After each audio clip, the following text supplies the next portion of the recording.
Born Chaos, Blood Rose Nights Book 3. Written by Keary Taylor. Narrated by Raven Wildwood. Chapter 1. Before the next summer solstice, you will hate the man you love most.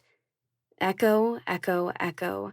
Archer King's words echo through my brain in a deafening chorus. But as I stare into those dark eyes, as I see the hope in them, the love, the devotion, I feel some of that fear ebb.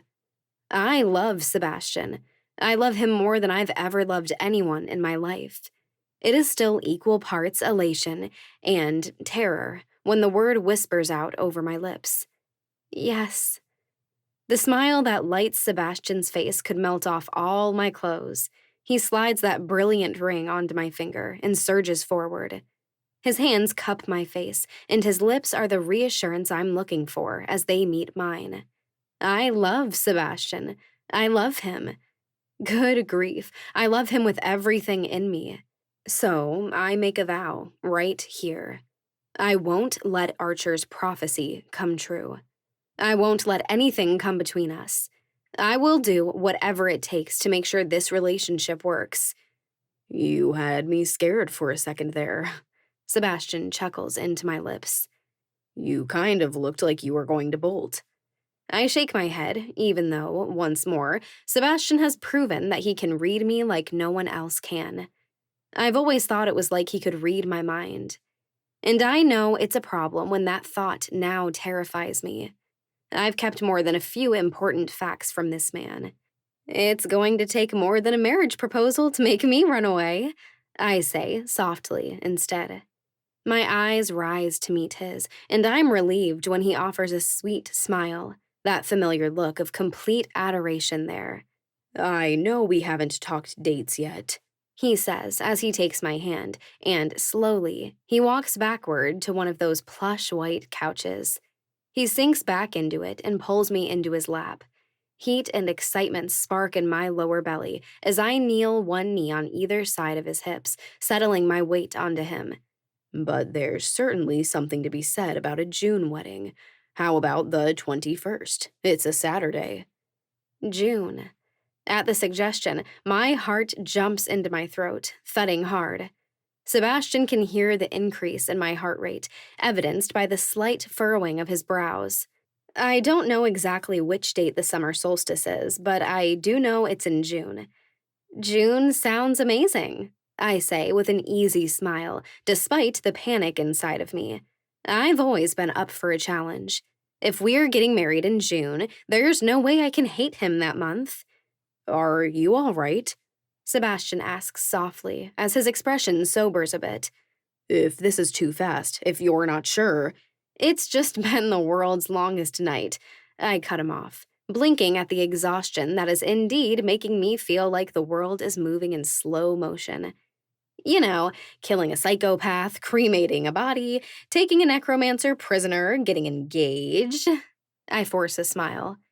Days don't get much bigger than this. Sebastian smiles, though it doesn't quite reach his eyes. I snuck out. I lied to him. Despite him begging me to let Roman do his job and stay out of danger, I went right into it. He might not know the entirety of what happened in that cemetery, but he knows enough. Let's get you to bed then, he says. Gripping me by the hips, he stands right up, keeping me secured around his waist. I need you well rested, future Mrs. Vincent. We have a wedding to plan. And despite my fears, despite the uncertainty planted in my mind thanks to Archer, I do find myself smiling genuinely. I press my lips to Sebastian's as he carries us to his bedroom. I take his mouth as mine, and he brands me as his own. We're perfect together. We understand one another. Neither of us is totally black and white. And together, we're going to build a beautiful future. Sebastian steps into his bedroom and gently lowers me to the bed. Hovering over me, he trails his lips from my own to my jaw. His lips barely brush my skin as they glide over the hollow behind my ear. I love you, Juliet, he says softly, and every fiber in me believes his words. I can feel it. I can taste it. I love you too, I whisper. I wake up feeling anxious the next night. I know I had dreams all day, but I can't quite grasp them now. There was blood. There were screams.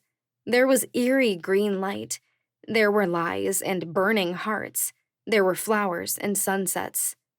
I'm relieved when both Sebastian and I are on duty at the hospital. We both dress, grab some donor blood from the fridge, and head out the door. Hand in hand, we walk down the slushy sidewalk.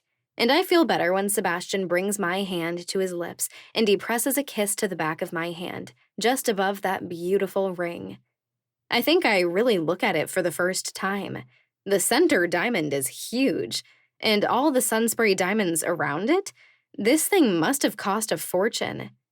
It's a bizarre thing, changing your financial status dramatically. I've been below poverty-stricken my entire life. I've starved. I've stolen from grocery stores because I thought I might die if I didn't eat something.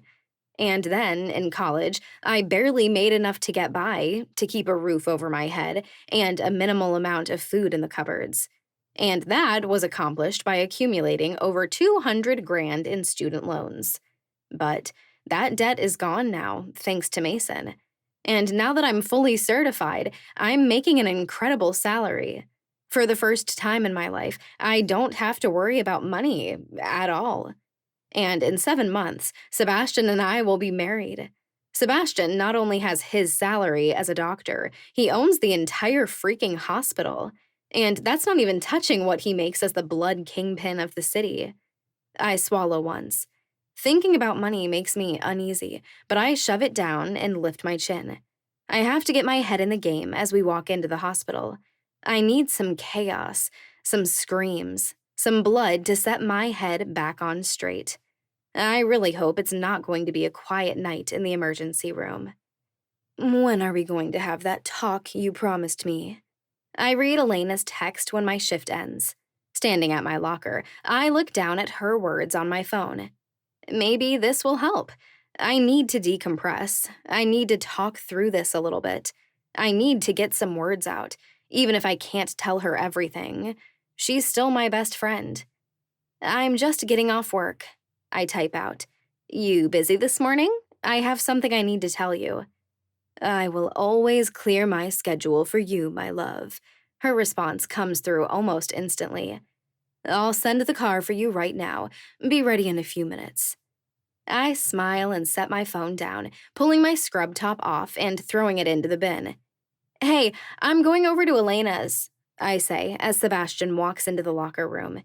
He's got a smear of blood on his left side from someone who came in after they biffed it on the slick sidewalk and caught themselves with their forehead on some stairs. Time to start spreading the news? He asks with a smile, those dark and daring eyes fixed on me. He steps forward, his hands coming to my hips. His eyes drink me in, trailing over the black bra I'm wearing. I loop my arms behind his neck and nod as I press my lips to his. And just the smell of him is enough to calm me. He smells like promises and shared darkness and understanding. The warmth of his hands pressing into my back is grounding. I kind of feel like maybe we should just call a council meeting so we can tell the whole of Chicago at once. Where's the fun in that? Sebastian chuckles, bringing his nose against mine. I'm a little jealous I don't get to be there to see the look on Elena's face. You're welcome to come, I offer. He smiles and shakes his head. I have some things I need to take care of. Besides, I don't think I can handle the look on Mason's face when he finds out. I sigh and try not to roll my eyes. Mason is fine, I say. Seriously, we talked about it. He doesn't have any problem with you and me. Good, Sebastian says as he presses a kiss to my forehead. I'd hate to have to hurt the little prince if it came down to it. He's just too damn nice for his own good. I smile because it's true. You'll be home around dinner? I have a feeling Elena's going to wrangle up a wedding planner for us the second I tell her. I think our free time is about to disappear. He brushes his thumb up over my cheek. I'll be home by then. Something sobers in his eyes. Promise you're really going to Elena's? Something cold drops in my stomach. I lied to Sebastian just 2 days ago about where I was going. He knows it, and we haven't talked about it. I promise, I say, nodding gravely. I don't have the energy or willpower to get up to any shenanigans today. Okay, he says with a somewhat forced smile. He presses another kiss to my lips and steps to his locker. I finish changing and kiss him goodbye as I head for the doors. The moment I step outside, a sleek black limo pulls up to the curb. Elena's driver hops out and opens the door for me. The first 2 months of my arrival in Chicago were spent riding around in limos. I didn't hardly have to lift a finger for anything. I haven't missed this. Slowly, I'm trying to live life on my own terms again. It's a quiet morning in the city. It's a Sunday, and the weather is still horrendous. Where the streets and sidewalk were slush last night, they're ice now. We slide around one corner and slip through a streetlight. Thankfully, the intersection is empty. I breathe a sigh of tense relief when we finally pull up to Godfrey Tower. It's almost like stepping back through time when I walk through the main doors. Once upon a time, this was my home, however short it lasted. I'm genuinely happy to see Poe as I walk by the main desk, and he practically has a heart attack when he spots the ring on my finger. I spend an entire 10 minutes in the lobby telling him all about it. He gives me a temporary badge to get up to the penthouse level. When I moved out months ago, I left my badge, trying to give closure to that chapter of my life. But here I am again, swiping the badge at the elevator and rising 62 floors. And it all comes rushing back when the elevator opens, and I see straight through the building to the massive windows that look out over the city. I ignored who I was in this building. I put my life on pause here. I buried my head in the sand. I had an entirely new existence to get used to then. My immortal lifetime as a vampire was just beginning, and the world as I knew it had just been dumped on its head. I'm so damn glad that part is over. It's too quiet as I cross the marble floor to Elena's door. All this space, and it's only occupied by 2 people. Twins with twin penthouses, richer than nearly anyone else in this city. I grab the doorknob and push it open. Elena? I call into the dead silent penthouse that's dripping black and gold. In here, she calls from the depths. I need your opinion. Quick. I smirk because I know there is no true emergency to be quick over. But still, with barely any effort at all, I'm at the entryway 1 second and in Elena's massive closet the next. She's standing in the middle of it, wearing nothing but a white matching pair of panties and bra. Hanging on the rack in front of her are 4 identical dresses in different colors. Which color makes me look more intimidating? She asks without looking at me. Her gaze is laser-focused on the task at hand. Well, the green certainly screams money, I say as I fold my arms over my chest. The purple makes you look royal. The gray is all business. The black is sexy. You're so not helpful, she says flatly. I chuckle. The green. I assume this is for some important meeting? It is, she confirms. Green makes you seem confident when it comes to money. I think that one. She makes a simple nod and pulls it off the hanger. She steps into it and turns her back to me to help her zip it up. I catch the label and shake my head in disbelief. Each of these dresses had to cost well over $1,000, and Elena got one in 4 different colors because she couldn't make up her mind.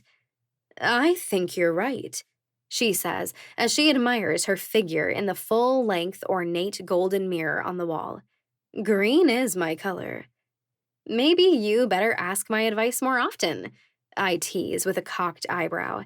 My best friend looks over at me with a smirk, her eyes trailing up and down the length of me. I'm wearing a simple pair of jeans and a plain black long-sleeved t-shirt. I'm about as basic as it gets right now. Without a word given to that, she pulls her hair to the side for me to unzip her.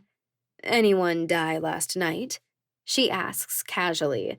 She steps out of her dress, hangs it, and searches for something else to wear. Not on my watch, I say, always proud when I can answer this way. Though I swear, the ice on the roads is more deadly than all of the stabbings. In this city? She questions. She comes away with a white bodysuit and a pair of black leather pants, which she wiggles up over her tiny frame. Believe it or not, I answer as I follow her out of the closet. We walk through her way over the top bedroom and then out into the kitchen. Elena goes straight for the fridge and takes out 2 blood bags. She hands one to me and then leans against the counter. Good night. Do you know how long it's been since I had anything fresh? She says as she sneers at the cold liquid. I'm going to snap if it goes on much longer. Maybe we should go to Roman Nights tonight? Think you'd get in too much trouble for slurping down a delicious willing donor?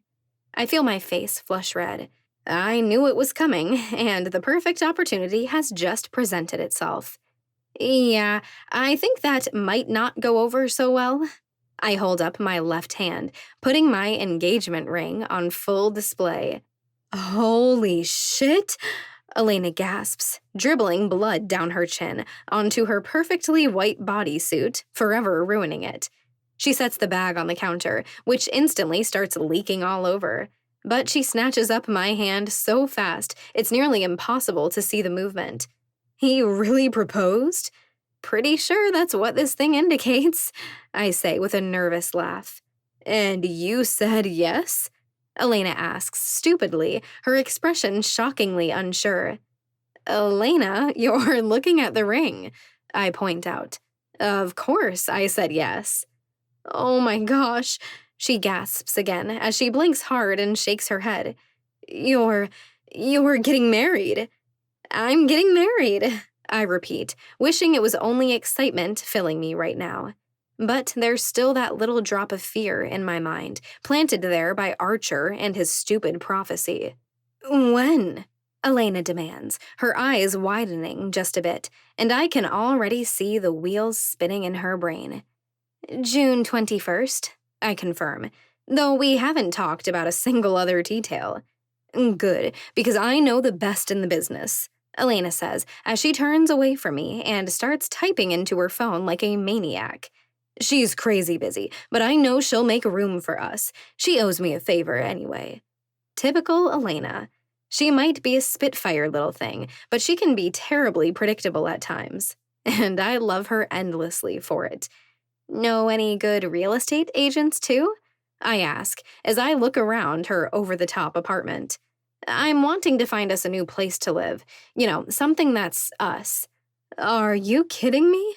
She asks, as she looks up at me with an arched eyebrow. You want to plan a wedding, work as a doctor, and buy a new house and move? Even you can only handle so much, my dear. Don't tell me what I can and can't handle. I sarcastically snap at her. I'm a very big girl. I can handle all the things. She chuckles and lays her phone on the counter. She crosses the space to me, putting her hands on my shoulders. I know you can handle everything in the world. Maybe take baby steps so you can actually enjoy life. Planning your wedding can be stressful, but it's supposed to be one of the most romantic times between a couple. Right, I say, letting out a tiny breath. Juliet, my best friend says, her voice quiet and soft. What's on your mind? You're holding back, I can tell. Damn it. How the hell am I supposed to tell her the real reason for my hesitation? That a crazy man, tied up in a cemetery, told me that Sebastian and I were doomed. I just want to make everything happen all at once, I say instead. It's a skewed version of the truth. Patience isn't one of my best qualities. Elena smirks at me, because she does know me well. No need to rush things, my little lamb. Both our eyes snap to the door when we hear footsteps outside, and just a moment later, the door opens, and in steps Mason. What's wrong? He asks as soon as he sees the blood dripping down Elena's white top. You're never this sloppy. Juliet here is just dropping bombshell news, Elena says, and there's a touch of dread in her voice. She warned me, she warned us, and things did get a little messy. Why don't you show him? Mason and I are in a good place. We really are. But still, there's a little clamp of trepidation that grabs my stomach as I meet Mason's eyes. But I raise my left hand, displaying my ring. Sebastian proposed yesterday. I said yes. And I'm so damn relieved when it's only surprise that fills his face. Oh, wow, he says as he steps forward, taking my hand to observe the ring. I mean, I guess I should have seen it coming. He's obviously completely obsessed with you. That's a good way to put it, Elena chuckles. Congratulations, Juliet, Mason says as his eyes rise to meet mine. I'm happy for you. And he means it, because that's just the saint he is. Once upon a time, we both had dreams that we might be the be-all, end-all for each other. It was easy to daydream about the future he and I might have. But in the end, it never would have worked. Mason and I come from completely different worlds. Thank you, I offer, with a soft smile. So, do you have any plans in 3 weeks? Elena asks as she claps her hands together, fixing me with those devising eyes. Because an engagement calls for an engagement party. Chapter 2. What are your plans today? Sebastian leans against his locker, arms folded over his chest, as he watches me get ready to leave the hospital. Honestly, I'm probably going to just be a total lazy bum at home, I say as I step back into my own pants. Messy bun, old gross sweatshirt, no pants. There will probably be ice cream and Netflix involved. Damn, you're making me think I need to hire more staff just so I can go with you. No pants, ice cream? Sounds like the perfect day, he says with a smile, his eyes running down the length of me. Are you sure there isn't anything I can do to help you? I ask, as I step forward, gripping the front of his scrubs and pulling myself closer to him. I mean, you did ask me to help you run this place. He lays his hands over mine, sending bolts of electricity racing through my veins. You're an angel, he whispers as he leans forward and presses a kiss to my lips. But this is just boring year review stuff.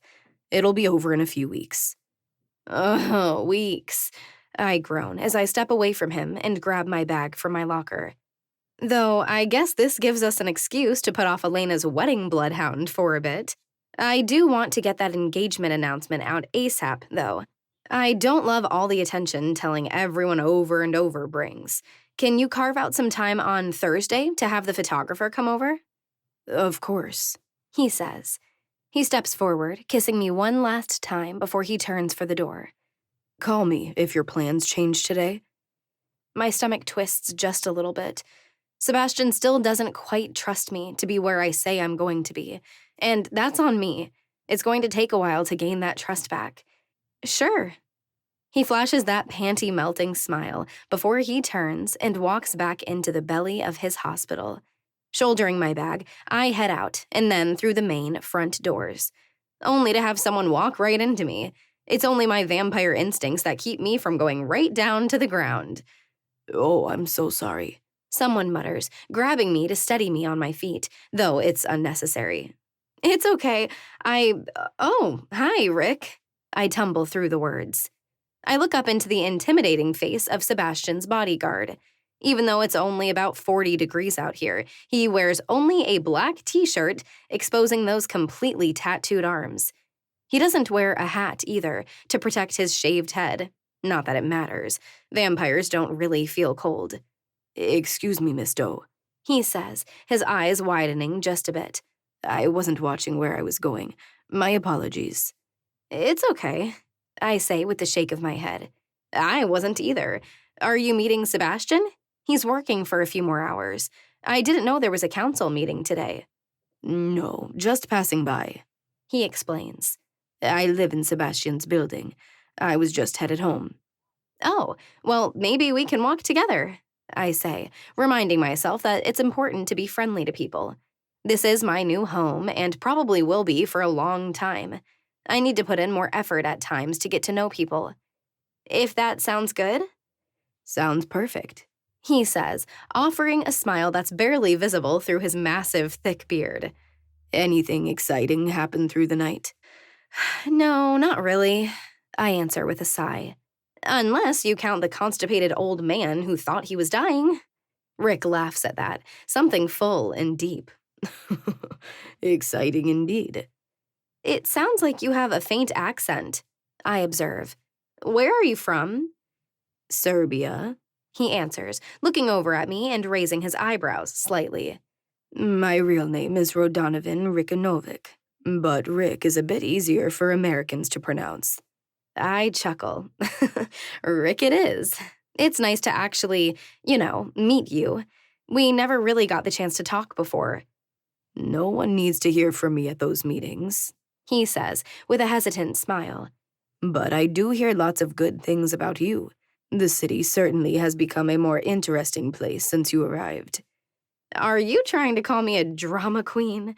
I ask in mock offense. I would never, Miss Doe, he says in absolute seriousness. I'm teasing, Rick. I'm the queen of sarcasm. Know that about me, and we'll get along just fine. He chuckles, slightly embarrassed. So I hear wedding bells are in the future? We cross the street and arrive at my building. Yep, 7 months from now, and life is going to look a lot different. Dr. Vincent loves you very much, Rick notes as we stand outside the door to my building. Yeah, I say simply. It was nice running into you. You as well, Miss Doe. He gives a slight nod, and I watch as he walks across the street aiming for his building. Alone, I walk through the door of my own. I change the second I get home. I go for that baggy hoodie and ditch the pants. It's only 9 a.m, but I'm a nocturnal creature.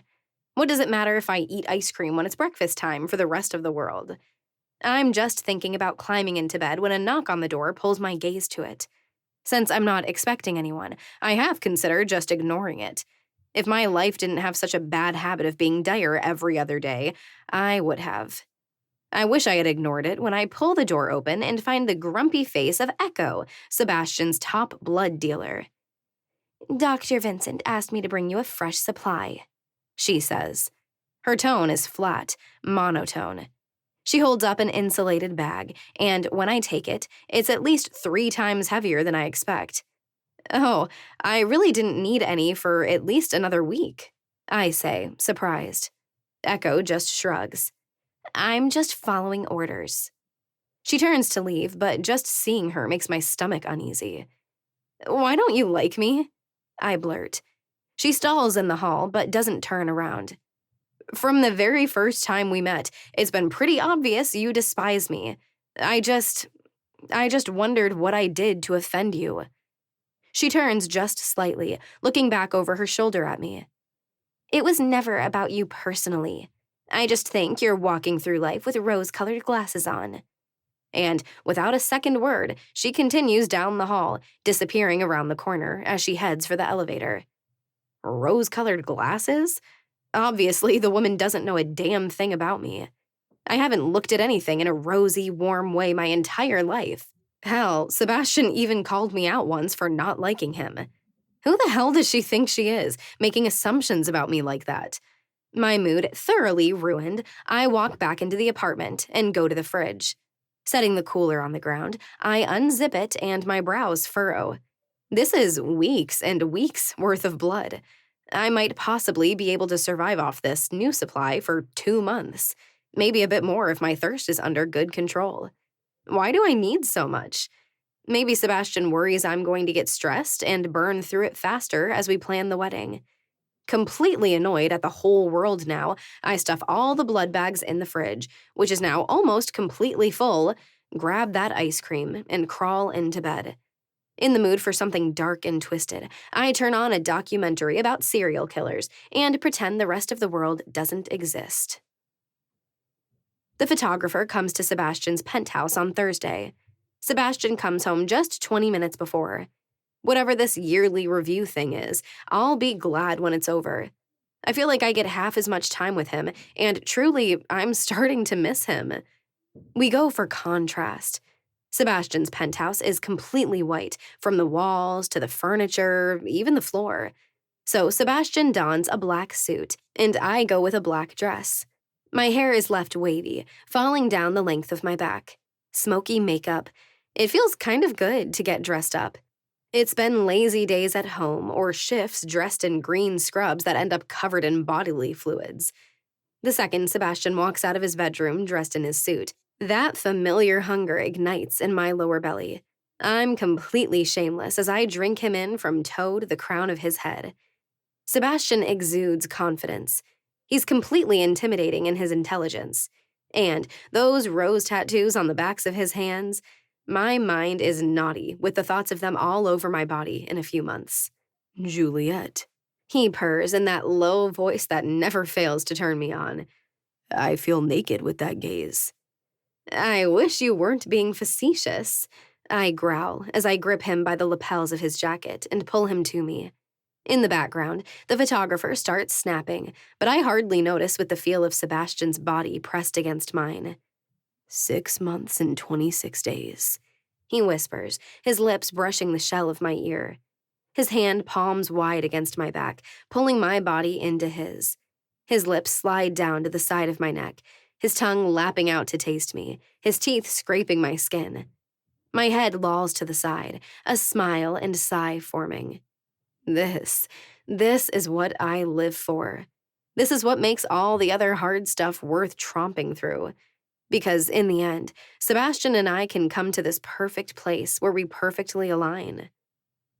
Now, those are the ones you keep for yourselves after you've been married a few years, the photographer, Rachel, says. And I practically startle because I kind of forgot she was there.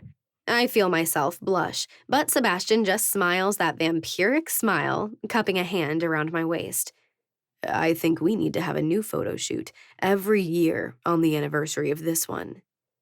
I call it a blush book, Rachel says as she brings her camera up to her eye again, snapping another candid picture.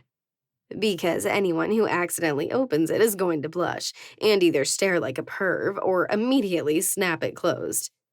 I like this idea. Sebastian chuckles as he pulls me toward the couch. Perv. I tease him with a grin. The photo shoot lasts 30 minutes. We pose all over the place. In the living room, the dining room, the kitchen, Sebastian's bedroom. Blush book worthy indeed. I know they're going to be epic, and I cannot wait to see them. But there's that little niggling part of my brain that's bothered by the fact that these pictures will forever have taken place in Sebastian's penthouse. I still feel like I'm not on level ground with him. This is still his place. I still work at his hospital. I'm still new in his town. When am I going to feel like I've regained any kind of true control over my life? But I shove the thought aside and smile for the camera. Chapter 3.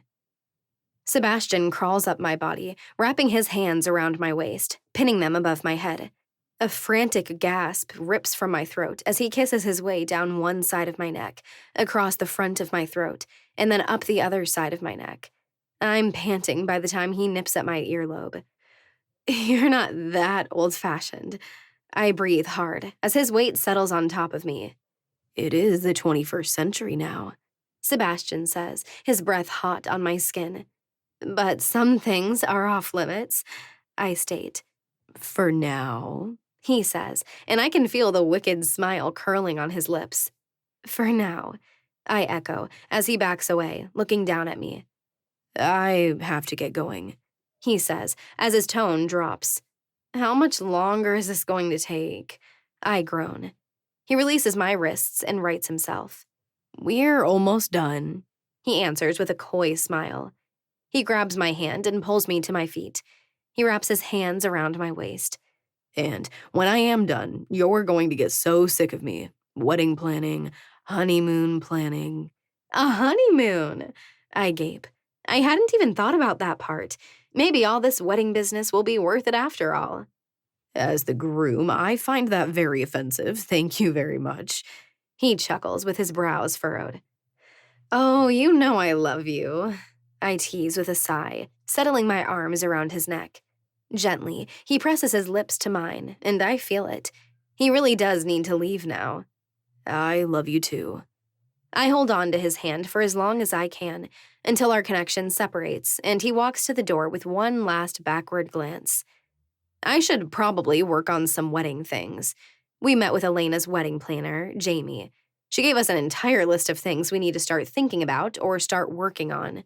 So far, all Sebastian and I have done is send in the wording for our engagement announcement. Elena is all over this engagement party, and I know it's going to be so over the top, I'll have a hard time not letting my eyes roll. But it just sounds overwhelming. And the wedding is 7 months away. So I ignore that massive event, only to have my brain immediately turn to a different one. I wander over to the desk in the corner of my living room and pull open the drawer. At the very back, I remove the little wooden box. I reach inside and clasp my fingers around the cold metal surface. I stare at the glowing crystal hanging there. Once, it was just plain white, a trinket from Malcolm's store. Now it glows brilliant red, bound with my mother's gift retrieved from Archer King. She was a curse weaver. I'm holding the ability to weave curses in my hand. It's hard to grasp what that really means. My mother was basically a witch, and it seems impossible that curses can be real. But I've seen the evidence. I can't die. My mother cursed me with that when I was only hours old. She did it to save my life. She cursed my father so that he couldn't find her, to protect him. And if the stories are to be believed, vampires wouldn't exist if there weren't for a curse. Vampirism was the curse given to a man who messed with nature with the selfish desire for immortality and strength. Malcolm told me that curse weavers are exceptionally rare. Neither he nor Sigrid has ever known one. And Archer killed her. But only Sebastian and I know this secret. Marcus Lontock still lives. Sebastian told the Night Council that he killed Marcus because of how dangerous the man is. He certainly is dangerous. But the truth is that Sebastian kidnapped Marcus and is holding him prisoner. His reason? Just in case something detrimental happens to me. Marcus is Sebastian's backup plan if I do something so reckless I die. What my fiancé doesn't know is that I've already died 3 times since he's known me. I can't die. But it's a great comfort. Chicago is dangerous. Life as a vampire is dangerous. I don't know who I'd become if Sebastian were to die. I'd lose my mind. I know I'd go dark. Really dark. So, really, it's me who needs that backup plan. But Marcus isn't just good for keeping Sebastian alive. He can resurrect anyone from the dead, no matter how long they've been dead, from my understanding, so long as he has their bones. I pull out the chair at my desk and sink down into it. Opening my laptop, I pull up a web browser. I haven't been back to Kansas since the day I turned 18.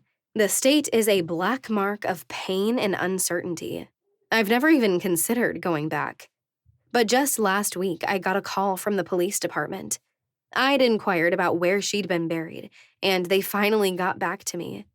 Peace Grove Cemetery. They didn't know where she was buried. They told me there would be no headstone. But I'd crossed that bridge when I arrived at it. I look at flights. My hometown is almost dead center between the Kansas City airport and the Denver one. And then it's a 4-hour drive from there. I was always in the middle of Nowheresville, USA. The 2-hour flight there is the easiest part of the trip. I'm going to need a few days to look for her remains. And knowing Marcus is locked up as a prisoner puts a sense of urgency in me. I need to go to Kansas, and I need to go soon. I tell Sebastian that Elena and I are taking a girls' trip, a sort of early bachelorette party. I know Elena will back me up, but I'd rather not have to tell her either. Even Elena has her limits. I can tell her that I'm going to look for my mother's remains, but that would involve telling her Marcus is still alive. Hell, I could even tell Sebastian I just want to bring her back. But until I actually find her remains, this feels too personal. Sebastian might know pain in a way most don't, but he doesn't know what it was like to grow up without a father or a mother, to have never even seen her face. So I'll figure out an excuse. I'll figure out a story. I book flights to the Kansas City airport for a month from now. I sit back and rub my fingers into my temples.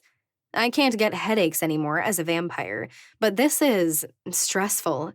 I feel like I'm balancing too many spinning plates on 10-foot-tall poles, and eventually, one or more of them are going to crash down and shatter at my feet. I get up and cross to the fridge.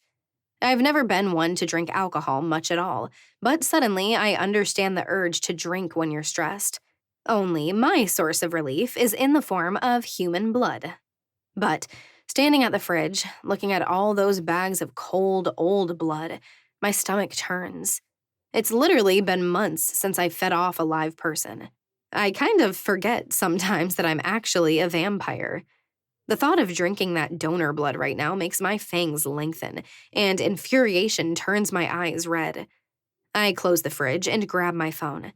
Without thinking this through, I dial the number, holding the device to my ear.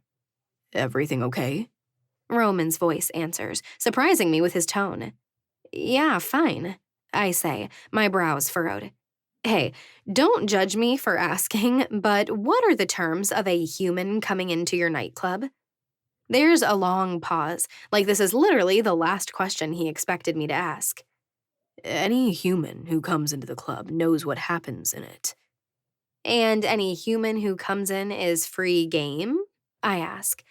I feel the adrenaline surging in my body, and it feels good. My senses get more heightened. I can smell every human on this floor, and up and down several other floors. My vision catches every dust mote around. At the thought of blood, I feel the toxins already pooling in my mouth. "So long as they consent?" Roman says, slightly concerned at my last question. "But there isn't much other reason why a human would come to Roman nights in particular." "Would there be many people around right now?" I ask, heading into my bedroom to get changed. "It's early," Roman notes, and I glance at the time on my phone. It's nearly 8. "But the crowd is growing." "I'll be there in 20, I say, and end the call. I feel like I'm hardly thinking straight. I'm grabbing clothes and yanking them on, but the thought of a beating pulse in someone's neck has taken every ounce of my thought process. I can't stop picturing the satisfaction that will race through me when I finally feel that hot liquid in my mouth.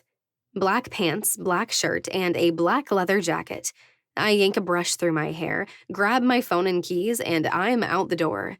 It's dark outside, save for the streetlights, and it's a Sunday night, so the evening isn't exactly busy. So I travel faster than your average woman. My strong legs carry me fast and smooth. Roman's club is a few miles away, but the distance disappears quickly with my motivation and the strength of what I sometimes forget I am. I can smell it before I can see it. People. Dozens of people. Warmed people. People wearing perfume, cologne. There's the scent of alcohol mixed with it. It smells like a party. It smells like dinner. And I move all the faster. And there it is. The glowing red sign that reads loud and clear, Roman Nights. Dark, glittering, deceptively beautiful. But a sour glare takes over my face when I see Roman standing right at the doors, obviously waiting for me. I try. I really do try not to notice the way he looks as I approach. He's dressed in black jeans and a black button-up shirt that's only buttoned 2/3 of the way up his chest. The sleeves are rolled up to his forearms, exposing the tattoos on his right arm. I want to hate that stupid, wild black hair of his, but it's hard not to appreciate the way it falls into his face. And then there are those brilliant blue eyes. It's too bad his personality is so damn annoying. It's too bad he's so damn nice to look at. Those blue eyes fix on me, watching me the entire time I walk up the sidewalk. He stands there with his hands in his pockets, looking calm, relaxed. But I see the tightness in his shoulders, and I've done enough crazy things with him now to recognize that look in his eyes. The one that tells me he's on guard, and he's expecting the worst. "What's going on, Juliet?" he asks as I walk up. "Nothing. Why?" I answer as I breeze right past him. The bouncer at the door takes note of the tattoos on my left forearm and hand and lets me pass. Because you haven't been here in 6 months, and all of a sudden you're looking for a willing participant. It's rolling off of you in waves. You're burned up about something. Well, that's annoying. Since when could Roman freaking DeLuca read me so well? Well, let's count the bad things, I say as I walk down the hall. I'm carrying around the retrieved gift of my dead mother. A dead man told me my relationship is doomed. I died again just over a week ago. I'm pretty sure I'm disappointing everyone in my life somehow. And I'm buried in all these stupid truths and secrets that I can't talk to anyone about. Seems secrets and lies aren't enough to keep you from turning his proposal down. I look back at him to see his eyes fall down to my left hand. A disgusted sigh escapes my mouth, and I shake my head. I really don't want to talk about my relationship with you, Roman. Without waiting for his spiteful retort, I step into the belly of the club. There are 8 vampires here, besides myself and Roman. I can't tell the difference between humans and the gifted, but there are 47 strangers who definitely aren't vampires. I wander through the crowd, barely able to contain myself. Everyone smells so damn delicious. My mouth is watering, and I feel my fangs lengthening in my mouth. The music pumps through the speakers, loud and deep. I feel the vibrations of it down to my bones. And it feels good. It feels numbing. And that's what I need right now. I scan the potential donors. Everyone is in groups, laughing, dancing, drinking. I'm not really sure how to do this. I don't think it's morally right to just grab someone, drag them into a dark corner, and start drinking their blood. But am I really supposed to just walk up to someone and go, "Hey, can I please sink my fangs into your neck and drink your blood?" I reach the opposite side of the room, feeling a little defeated, but thirstier than ever. I turn back, surveying the room. And then, I catch the eye of a man at the bar. He's with a group of 4 other guys. He's unremarkable, dressed in khaki pants and a white collared shirt, like he just came from the most boring job ever. But he looks clean, not like a perv. Maybe he's not quite as vanilla as he looks, because holding my gaze, he gets up and starts walking toward me. "You look like you need a drink," he says, looking me up and down. I wasn't looking to hit the bar," I say, my eyes falling to the pulse in his neck. And suddenly, I don't know how I've gone so many months surviving off of bagged cold blood. I'm nearly losing my mind here. "That much is obvious," he says with a smirk. I cock my head to the side, slightly, confused. "The eyes," he says, holding up 2 fingers and pointing at his own eyes.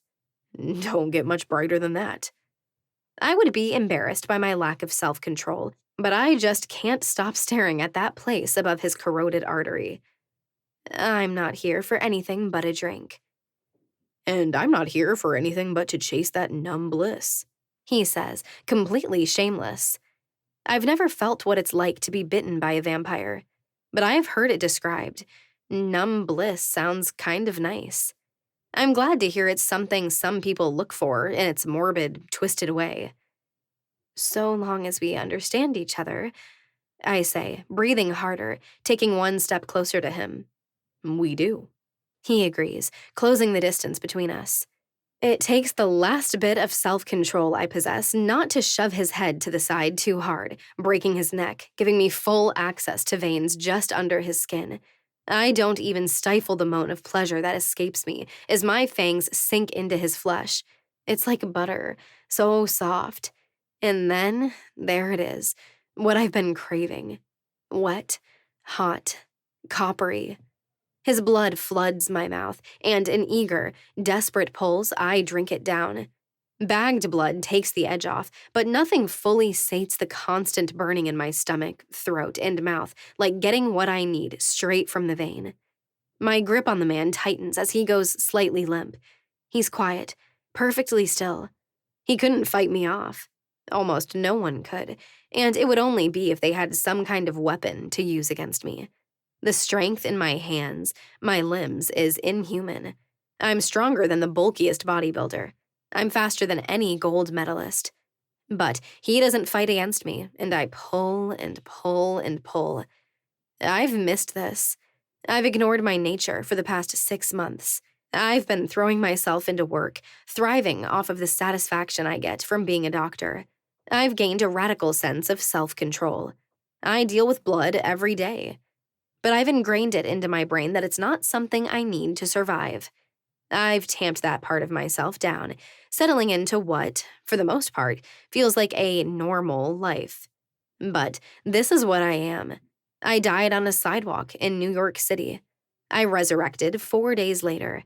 I killed 2 people that night. Not on purpose, but I didn't understand my thirst or my strength. I'm a vampire, and this vampire has gone too long between feedings. There's a commotion. Somewhere in the back of my brain, I sense it. But I'm too satisfied, too happy drinking this man's blood to look up and see what's going on. But a strong, crushing hand suddenly wraps around my upper arm, and I'm yanked back from the man I'm drinking from. A snarl rips from my lips, my eyes vividly red, as I swing around to see who's interrupted me. I come face to face with Sebastian. "What the hell are you doing, Juliet?" he barks. The expression on his face is livid, filled with complete disbelief. He yanks me farther from the man, who collapses to the ground, barely regaining enough control to catch himself from cracking his head open on the concrete floor. "Why, Juliet?" Heat and rage flare inside of me. My base instincts are right at the surface, and adrenaline is coursing through my veins. I grab his wrist and fling his hand away from me. I was thirsty. "I know Echo delivered your latest supply," he growls, stepping forward, leaving only inches between us. "You shouldn't be here, drinking live."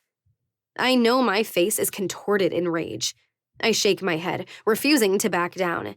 "We never made any kind of agreement, Sebastian. If I feel like I need to drink something fresh, I'm damn well free to do so." He grabs my wrists, pulling them harshly against his chest.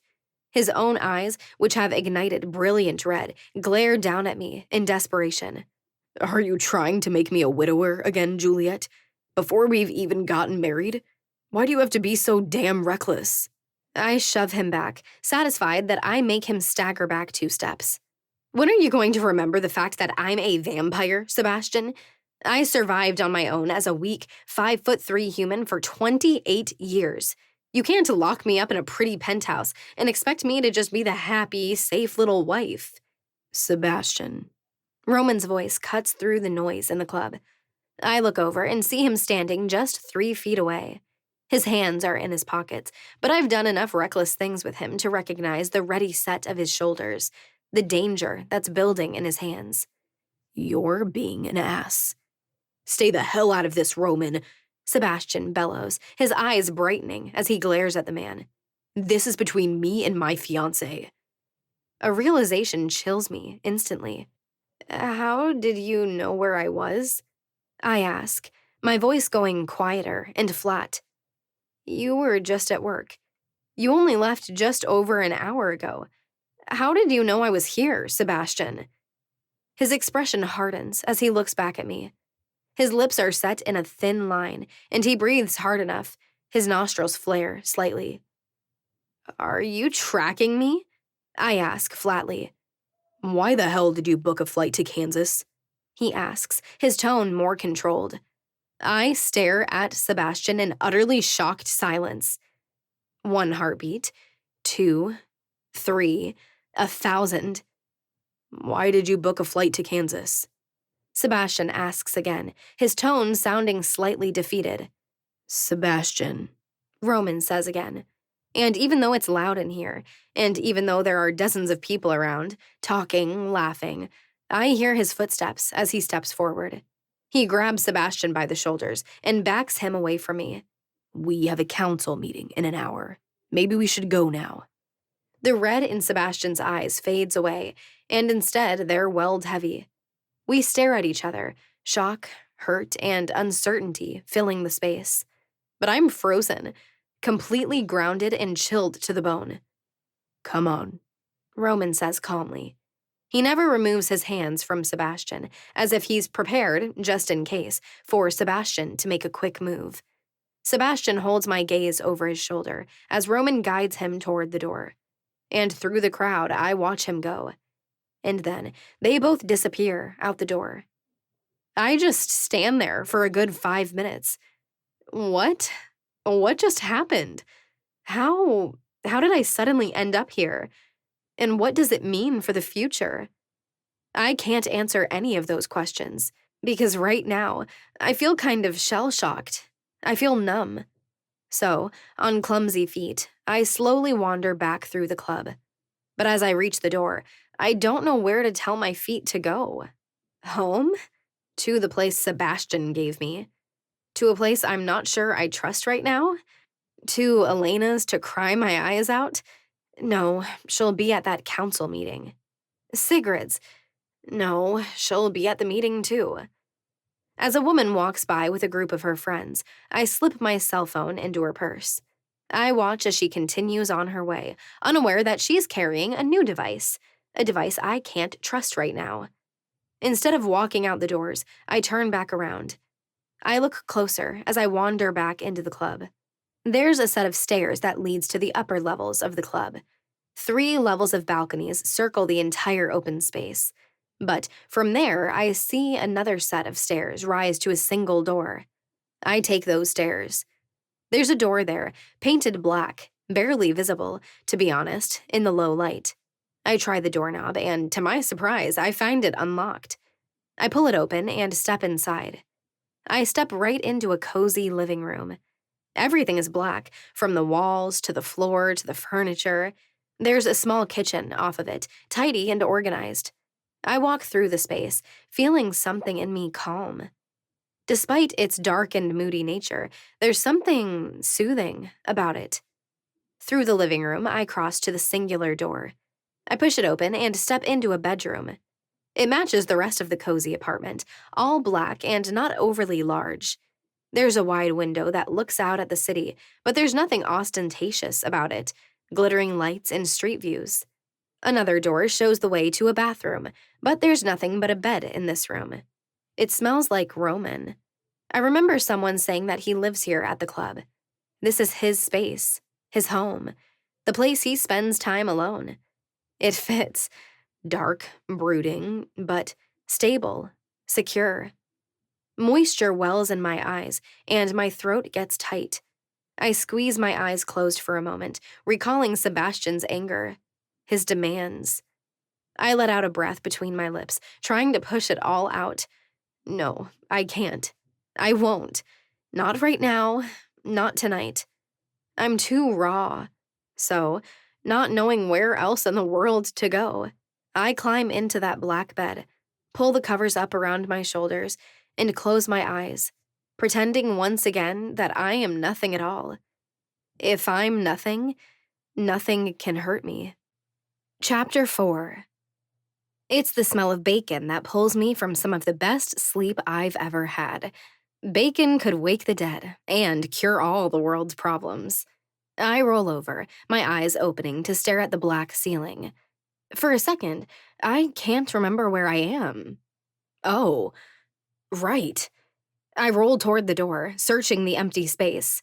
The door is cracked just slightly. Food is ready if you're hungry. Roman speaks from the kitchen, but he doesn't raise his voice any more than if we were in the same room together. Vampiric hearing means he could hear the change in my breathing the moment I woke up. I lay there for a second, unsure of what to do or what to expect. Last night was a shit show, and nothing was resolved whatsoever. But I'm no coward, so I crawl out of Roman's bed and, with bare feet, pad out into the living area. Roman is standing in the kitchen, his back turned to me. He's still wearing the same clothes he wore last night. His hair is as wild as ever. The set of his shoulders is tight, but it's different than it was last night. He turns, holding 2 plates containing bacon, eggs, and a stack of pancakes. He sets them both on the small glass table pushed against one wall. Biting my lower lip and awkwardly shifting my weight from one foot to the other, I step forward and take a seat across from him. Sorry, I just barged in last night. I say, as I take a fork and poke at my food.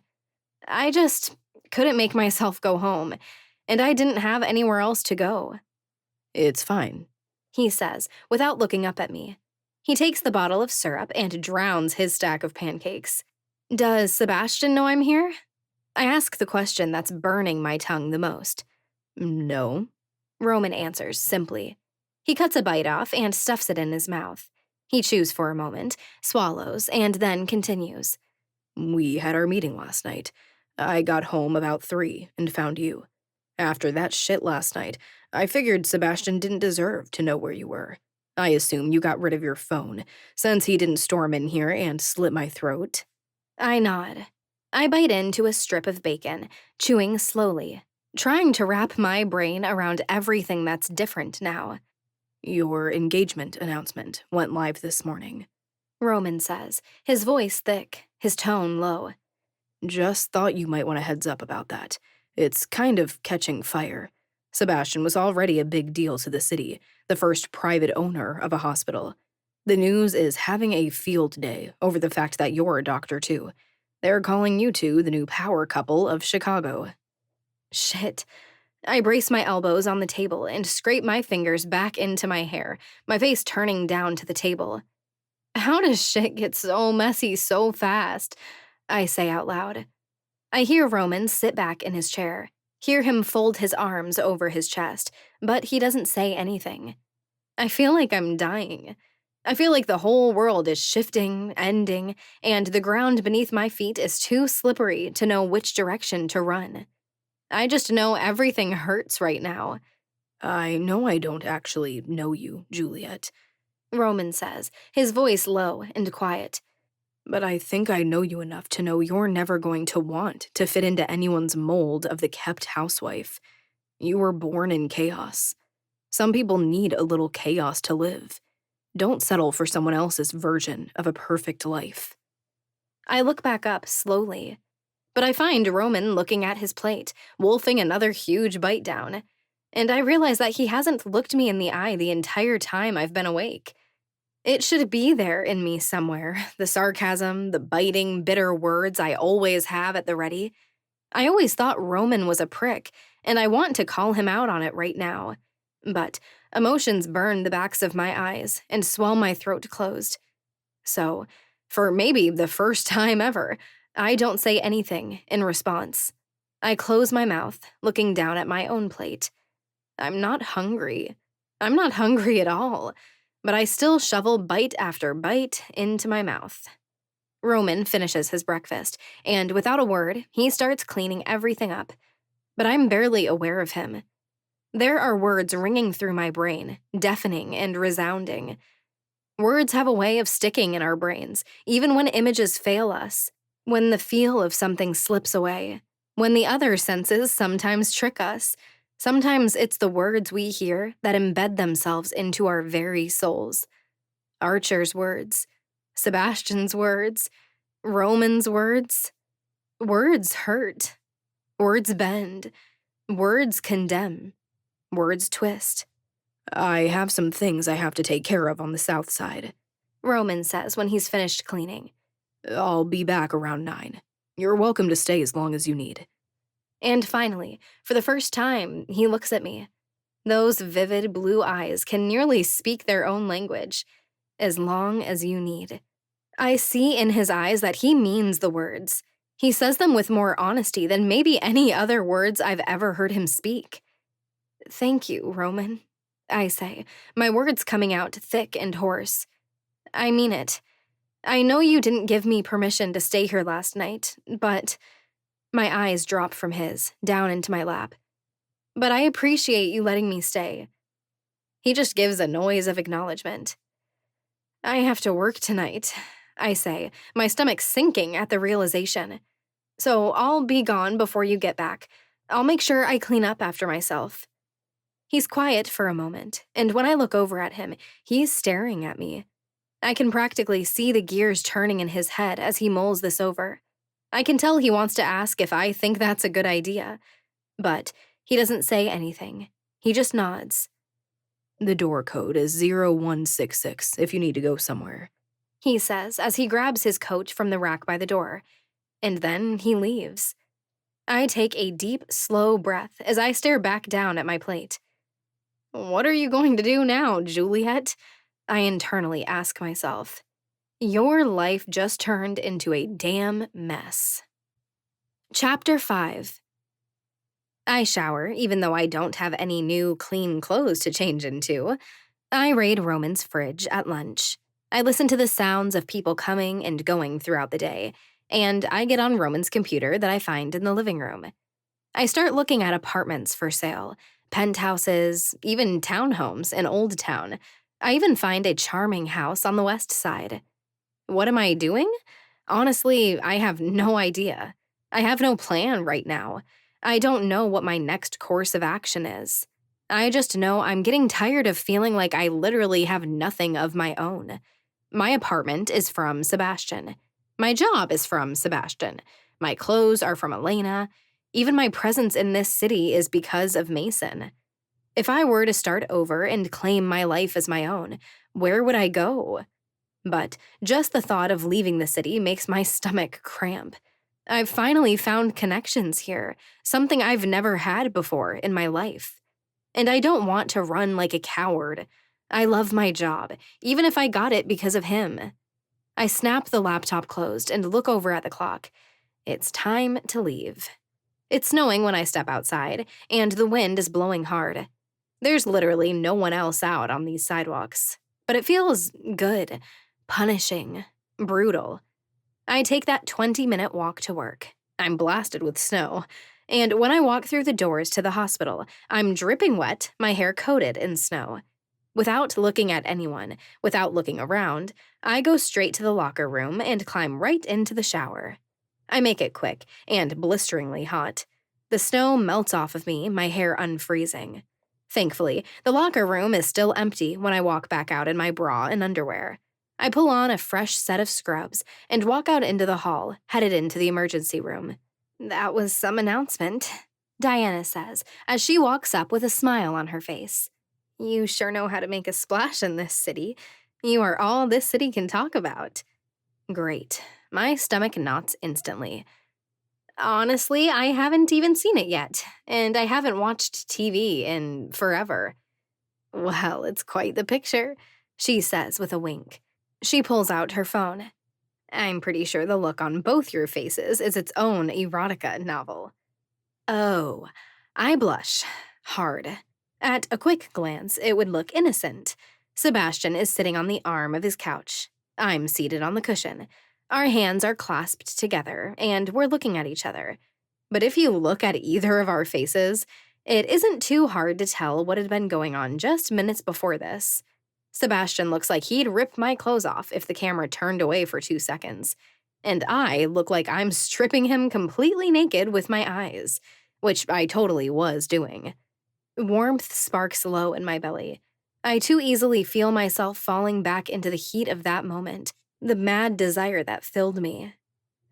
Oh boy, I breathe out, pushing her hand away, along with the picture. That's embarrassing. Why? She retorts. You landed the second most eligible bachelor in the city, after you had your way with the first. People might be calling you a gold digger if you weren't so damn successful yourself.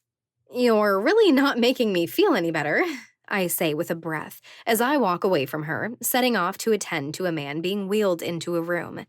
I'm doing my job, and I'm still doing it well, but my ears are constantly listening for the first hour I'm at work. I know the sound of his footsteps. I know the sound of his breathing. I know the sound of his voice like it's my own. So I know the second he steps foot in the emergency room. And from the way he hesitates just after walking in, I know he knows I'm here too. I'm resetting a broken arm. 2 children were playing in their apartment, one pushed the other, and now this little boy's arm is broken. At least it was a clean break. But his mother is frantic, and she's trying to keep her daughter from touching and getting into everything. So the room is chaotic. So for now, I don't have to have the confrontation I know is coming. It's an entire hour later before we both step out into the hall at the same time. I lock eyes with Sebastian. He stares at me too. Those dark eyes are filled with pain, with remorse, with uncertainty. But he doesn't say anything. From the very slight quiver in his lower lip, I think he doesn't dare say anything. Obviously, we need to talk, I say, taking charge of the situation. You're coming to my house after my shift is over, and we're going to talk. Sebastian simply nods and barely gets the word, okay, out. I give one nod myself, and we both turn our separate ways to go back to work. Just 10 minutes later, an alarm goes off. Dr. Vincent? I hear Diana shout. Dr. Doe! Sebastian and I both dart into the hallway at the same time and watch as a man with an entire sleeve of rose tattoos is wheeled into the emergency room. His eyes are brilliant red, black veins sprouting from them. He coughs, something deep and hoarse, and then gasps for air. He was fine an hour ago, a woman says frantically as she jogs with us, looking down at the man with a wedding ring on his finger. He went out, fed, and came home. We cooked dinner, and we were watching a movie. He said he didn't feel very good. Within a few minutes, he started coughing, and then he was having a hard time breathing. Pulse is off the charts, I say, my tone desperate as I listen to his heartbeat. Oxygen levels are falling, Diana notes from the reader clipped to his finger.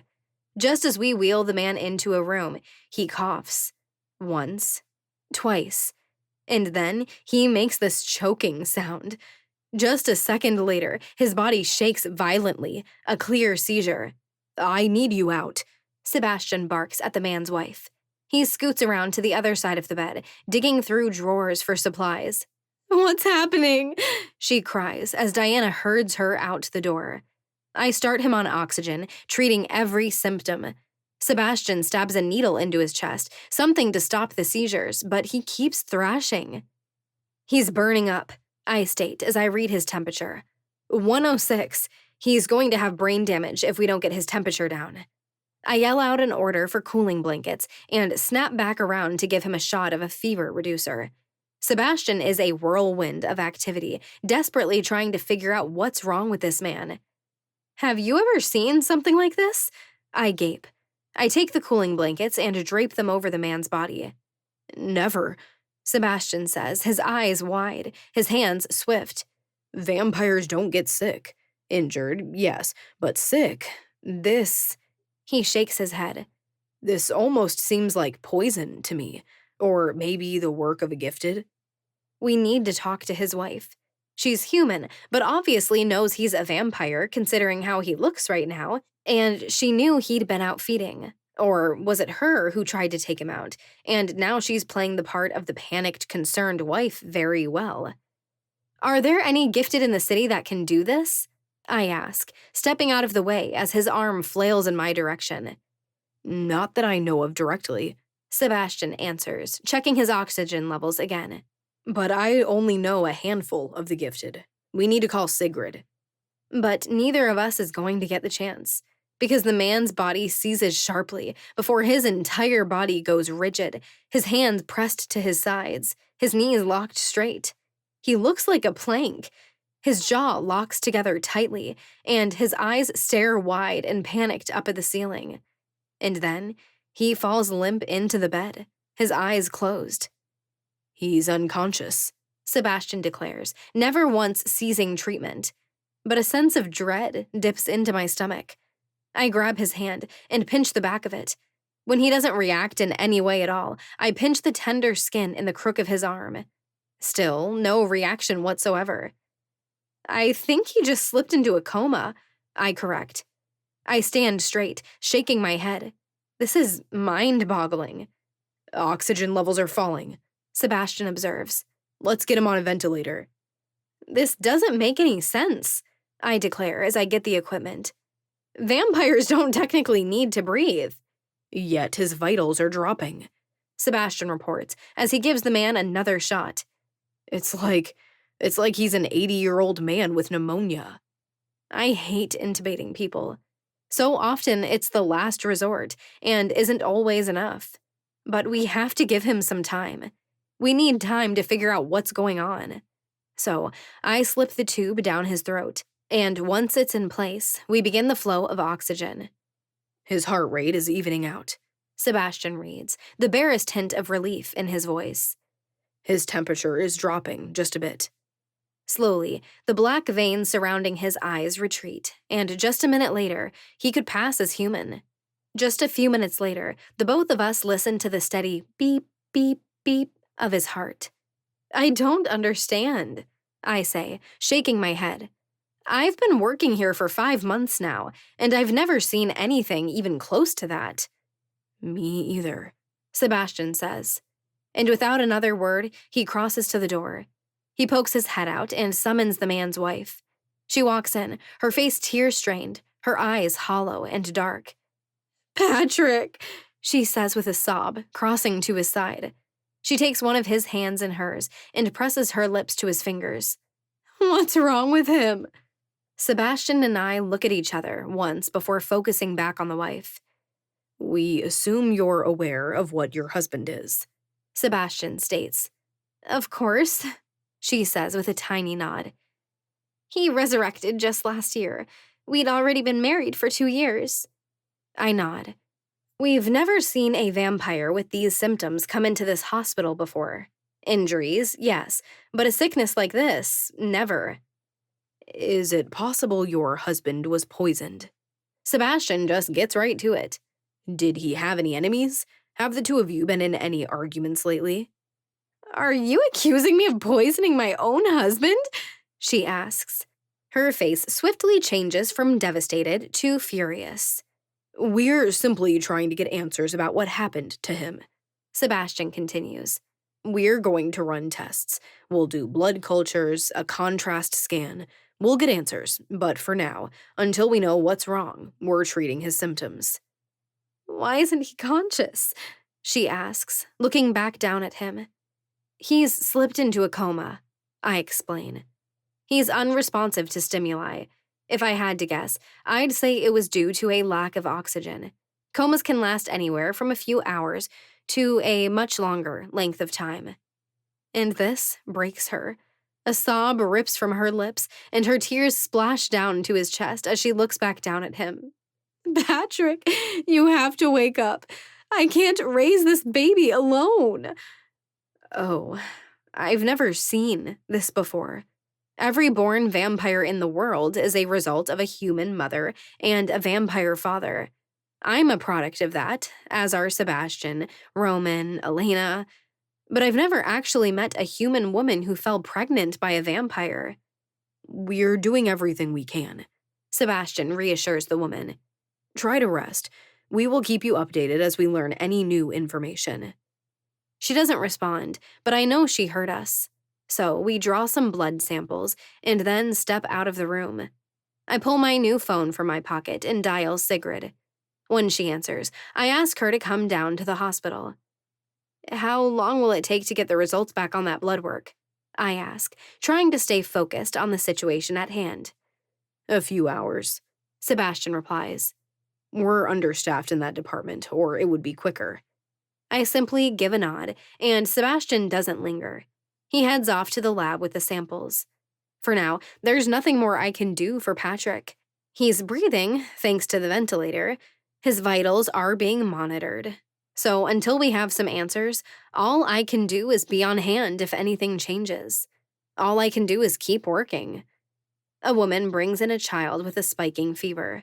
I treat her and move on to another patient who somehow managed to stab themselves in the thigh with a pen. At least there's variety tonight. And when Sigrid arrives, Sebastian and I both talk to her. She doesn't know of any gifted in the city who could do this to a vampire. And there aren't any gifted who reside here that she doesn't know about. It makes me nervous. It makes my stomach twist. Archer King had all kinds of gifts he used against the residents of Chicago. He could do all kinds of terrible things. Are we looking at someone like that? Juliet, are you all right? Sigrid says when the discussion is over. You're awfully quiet today. My eyes want to automatically flick to Sebastian, but the very last thing I want is to bring anyone else into our drama. It's bad enough that, once again, Roman is the only one who knows what's really going on. I'm just tired, I say. I think I need to eat something and then sleep for 2 whole weeks. I hope you get some rest, my dear, she says, her tone so genuine as she wraps her arms around me. And congratulations, by the way. I saw the announcement yesterday on the news. I can't offer a true thanks, so all she gets is a grunt of acknowledgement. Please, call me if you learn anything new that I need to worry about, she says, looking over at Sebastian. I will, he reassures her. Sebastian's phone beeps as she walks away. Blood work is done. We head straight to the lab. Patrick's blood work looks like a nightmare compared to a human. But for a vampire, it's very nearly average. His carbon dioxide levels are high, the tech explains. And his vitamin D is elevated. But other than that, everything looks normal to me. The high levels of carbon dioxide would explain the seizure, I note, scanning through the test results again, which would be triggered by the cough he was experiencing when he came in. But again, vampires don't get sick. I look up at Sebastian. I don't know what the hell would trigger this, unless it was the work of a gifted. Which makes it a lot harder to treat, Sebastian says with a huff. Thanks, Benjamin. Let me know if anything else comes up. Time to deliver the bad news, I sigh, as we walk back down to the emergency room. The wife is still nearly inconsolable. She does not like the news that we have no explanation why this is happening. We reassure her with the fact that we're still going to run more tests. The radiologist will be in a few hours and can perform them.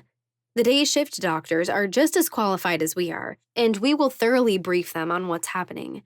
It's been a long, weird 24 hours, so when the end of my shift finally comes, I'm ready for it.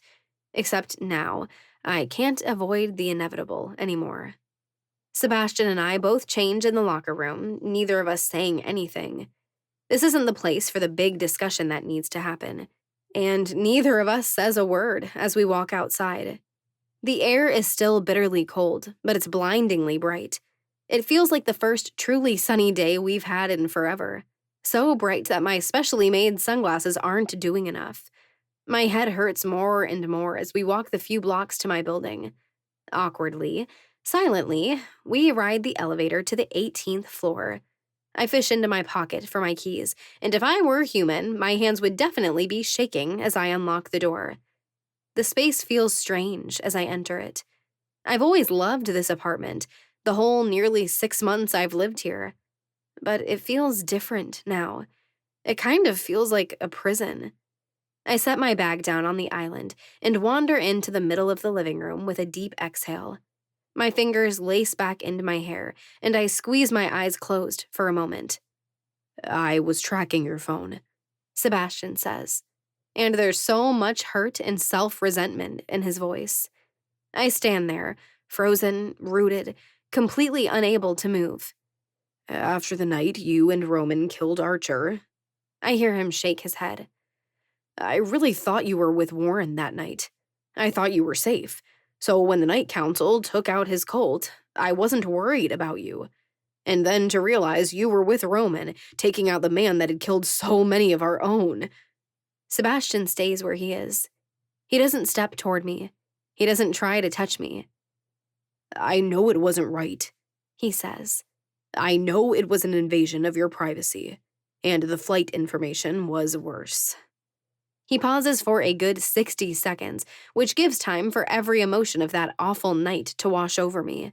The anger, the resentment, the betrayal. I'm just so scared to lose you, Juliet. His voice breaks. There's so much pain in it. There's so much fear there. It cracks a little bit of the ice I've formed around my heart in the past 24 hours. I knew you were a free spirit, that you did whatever the hell you wanted. And I love that about you. I love it so damn much. But I'm scared it's going to break me and make you hate me. It's that word that brings the tears to my eyes. It's that word that sets my lower lip in a quiver. I lost my mind last night, he admits. I got so damn scared, and I couldn't think of a reason why you would go to the club when I know you hate Roman, so I got paranoid. And when I walked in and saw your mouth on another man, I squeezed my eyes closed, forcing 2 tears down my cheeks. I hadn't thought of what it must have looked like from Sebastian's point of view. There is something intimate about drinking from someone. Hell, it was certainly a part of me and Mason's relationship. I can't drink from Sebastian. His blood is not the kind of blood I need. But he did see me with my fangs sunk into another man's neck, my lips against his skin, cradling him like a lover, totally drunk on the ecstasy of his blood. "I am so sorry, Juliet," Sebastian says, his words nothing more than a broken whisper. I'm shaking. From the inside out, I feel like I'm going to shake apart. I can't stand this pain. I can't stand the pain in my own chest. We've both hurt so much throughout our lives. It's one of the things that brought us together. But we've never hurt each other before. Until now. Slowly, I turn around. Slowly, my eyes rise from the floor, up the length of my fiancé. And finally, my eyes meet his. They're red and welled heavy. His expression is broken. He looks devastated. How many times have I gone too far because of what I'm feeling? Hell, it's half of my personality. You went too far, I say my thoughts out loud. You lashed out. You scared the shit out of me. You made me doubt and question. Sebastian squeezes his eyes closed, forcing the tears down his cheeks. It's shattering me, breaking me, seeing him like this. He and I, we have never been and never will be black and white people. Sebastian said the words to me once. This hurt, I admit. I slowly cross the apartment toward him. Slowly, I raise my hand to caress his cheek. He squeezes his eyes closed again, pressing his own hand against mine. And you know that people like us don't forget easily or quickly. More tears streak down his face, but he nods, understanding in a way no one else could.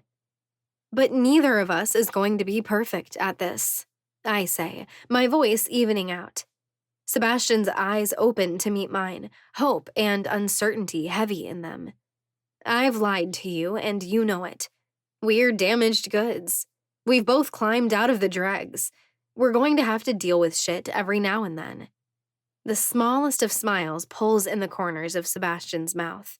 He takes in one heavy, deep breath. I'm a ball of mixed, messy emotions right now. Hurt, confusion, the drive to run away from everything, but also compassion, love, longing. I lean forward, pressing my lips to his. Light, hesitant. This kiss does not burst into passion like we normally do. This is the display of trying to move on. His hands wrap around my waist, holding me gingerly, tenderly.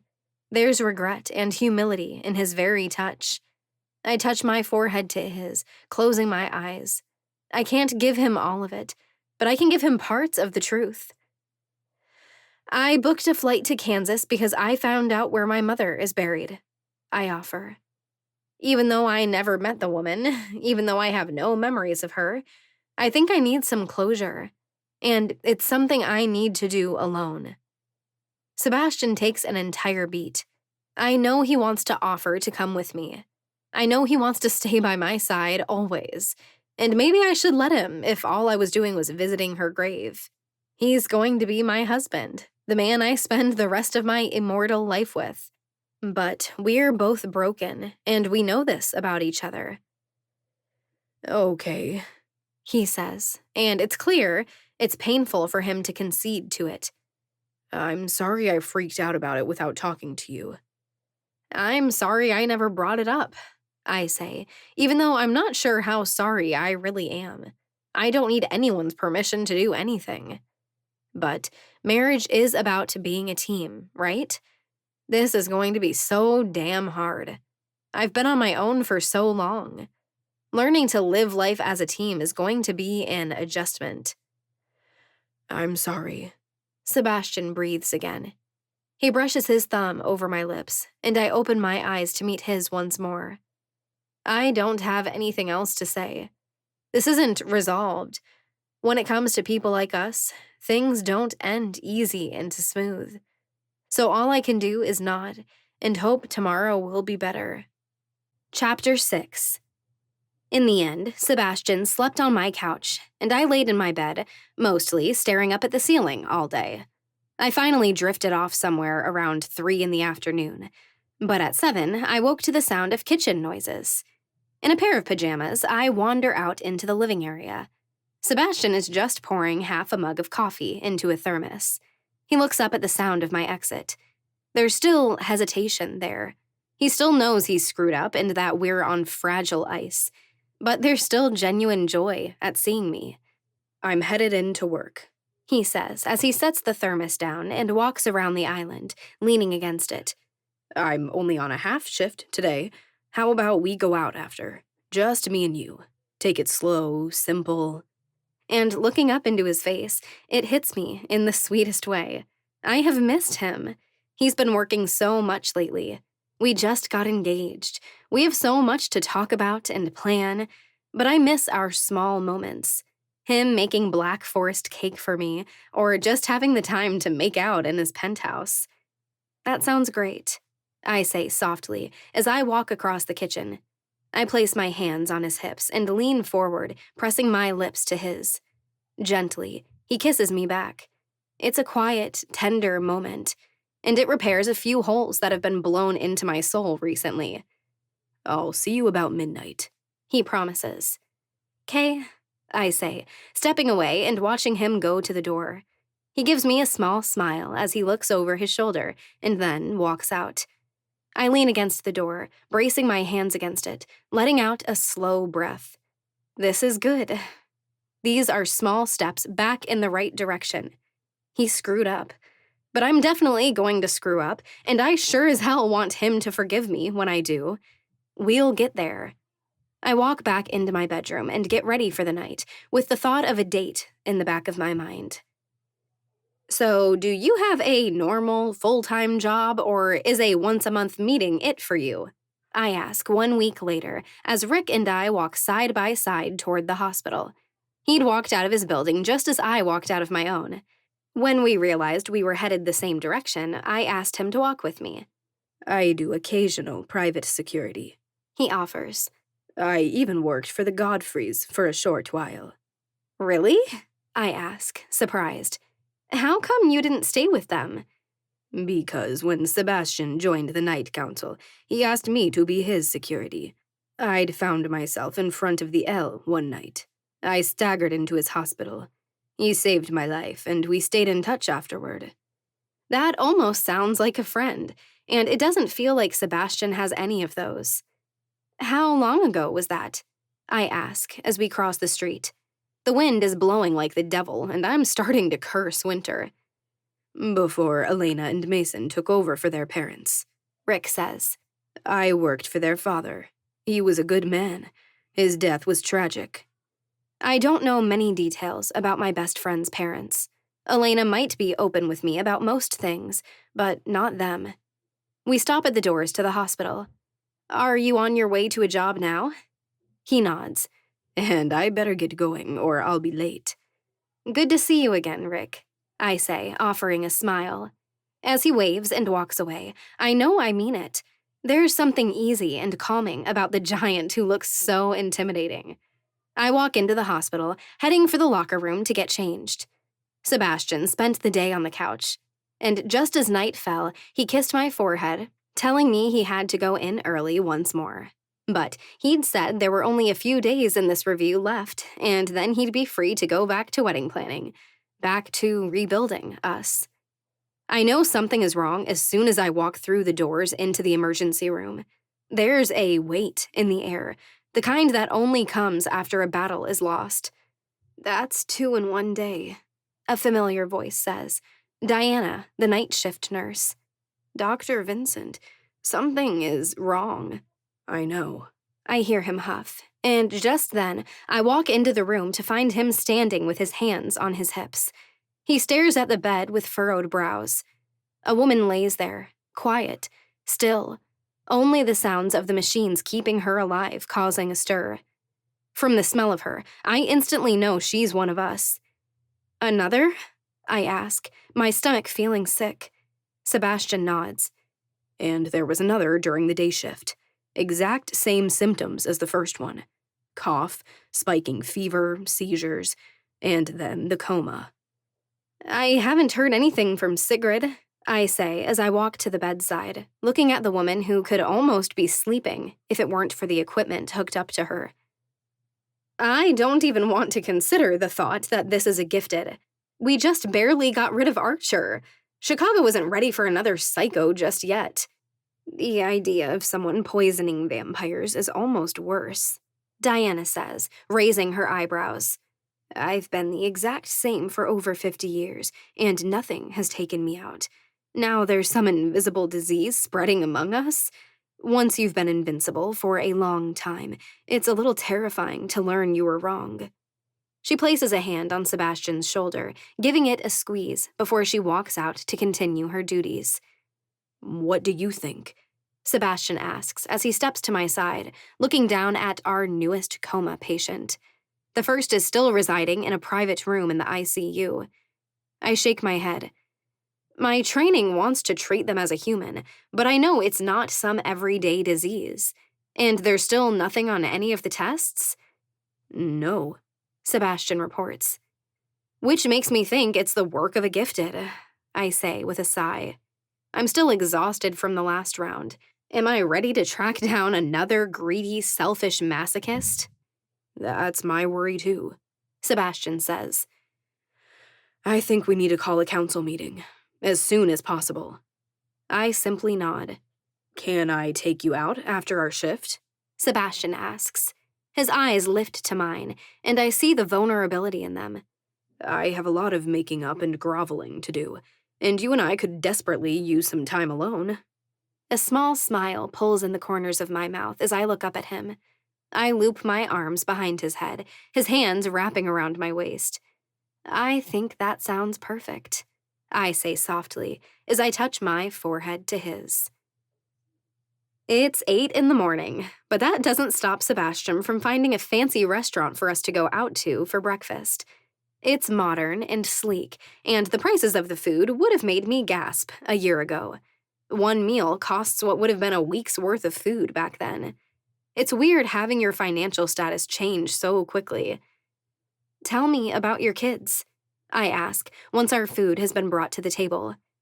Sebastian stills instantly, his eyes slowly rising from his plate to meet my eyes. He studies me for a moment, as if trying to figure out my motivation for asking about his children who died so tragically in a fire. I need to humanize my fiancé again. It's easy to see people as monsters. In a way, we're all monsters. But when we've just been through something so hard, I need to remind myself why we work together so well. We both come from shit circumstances. Jonathan was so quiet when he was born, the doctors were worried, Sebastian says. The words come out thick, tight. But he was perfectly healthy and made up for it throughout the rest of his life. The boy never knew what it meant to stay quiet. I take a drink from my glass, listening intently. He liked to talk about the things he learned, Sebastian continues. If he learned something new at school, he'd explain nearly everything, word for word, how his teacher had. He had a curious mind. Had. Shit. The boy died when he was 16. And he was so girl crazy toward the end, Sebastian says, with a pained chuckle. There was this one particular girl in his class he was obsessed with. He was always asking for pointers on how to get her attention. I assume you had all the advice to give? I tease. I thought you were a player when I first met you. It's nice when Sebastian chuckles and shakes his head. Which is ironic, since I've been celibate for nearly a century. I've dated exactly 2 women in the last century, and neither lasted more than 2 months. I smile as I rest my chin in my hand, elbow on the table. Neither of us is good at relationships. We've both been damaged too much for most people to handle. I need to remember that. And June was a quiet little girl, Sebastian continues. She was always drawing. She didn't always know what to say and could rarely tell you how she was feeling, but it always came out in her art. She was exceptionally talented, and she was far too beautiful for her own good.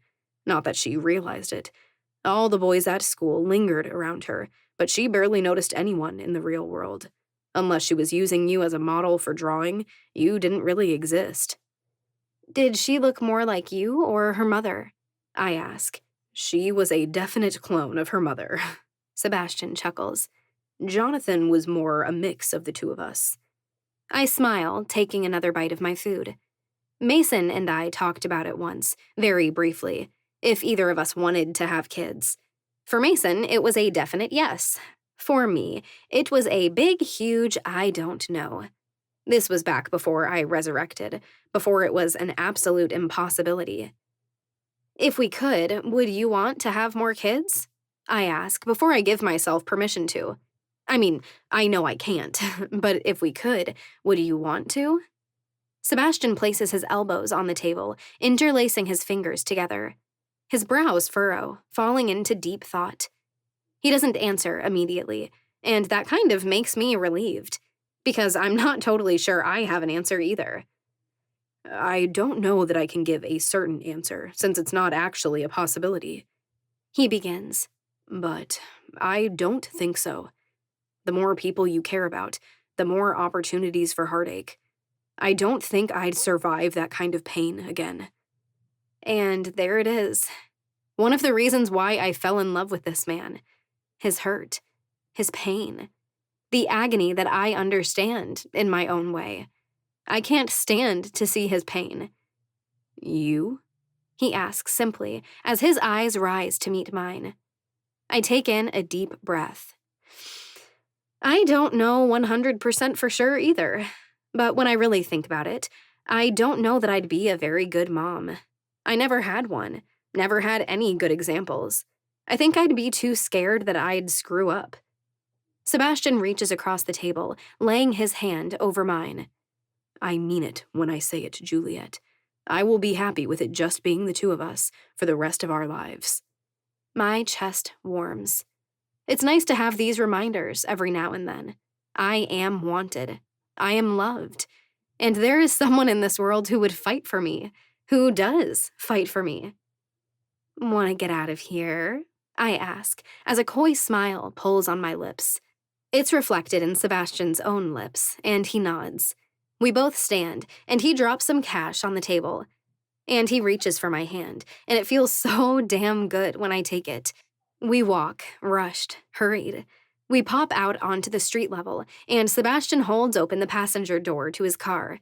I slip inside, and not a second later, Sebastian roars the engine to life, pulling away from the curb. He places his hand on my knee as he drives.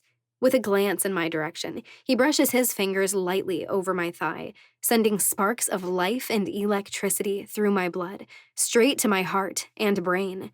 We roll into the parking garage at his building just minutes later. I keep glancing over at him as we walk to the elevator, and I feel his eyes all over me. I press the button to call the elevator down, and silently, with electricity charging the air between us, we wait. Blessedly, it's empty when it arrives. We step inside, and I realize both of us are holding our breath. The second the door closes, we both explode. My hand rises to tangle into his hair. His hands go up to my hips as he twists me around, backing me into the wall, and our lips devour one another, hot, wet, desperate, and demanding. Shit, I've missed this. Sebastian growls into my mouth. I brace both of my hands to the back of his head, desperate to eliminate every ounce of space between us.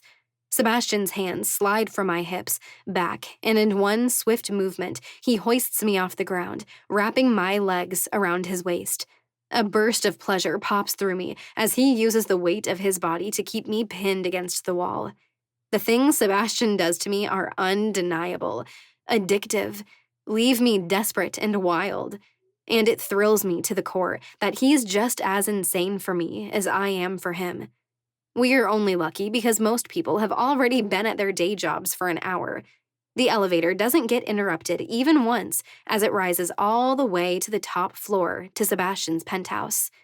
The door dings, and with me still wrapped around him, Sebastian carries me out of the elevator.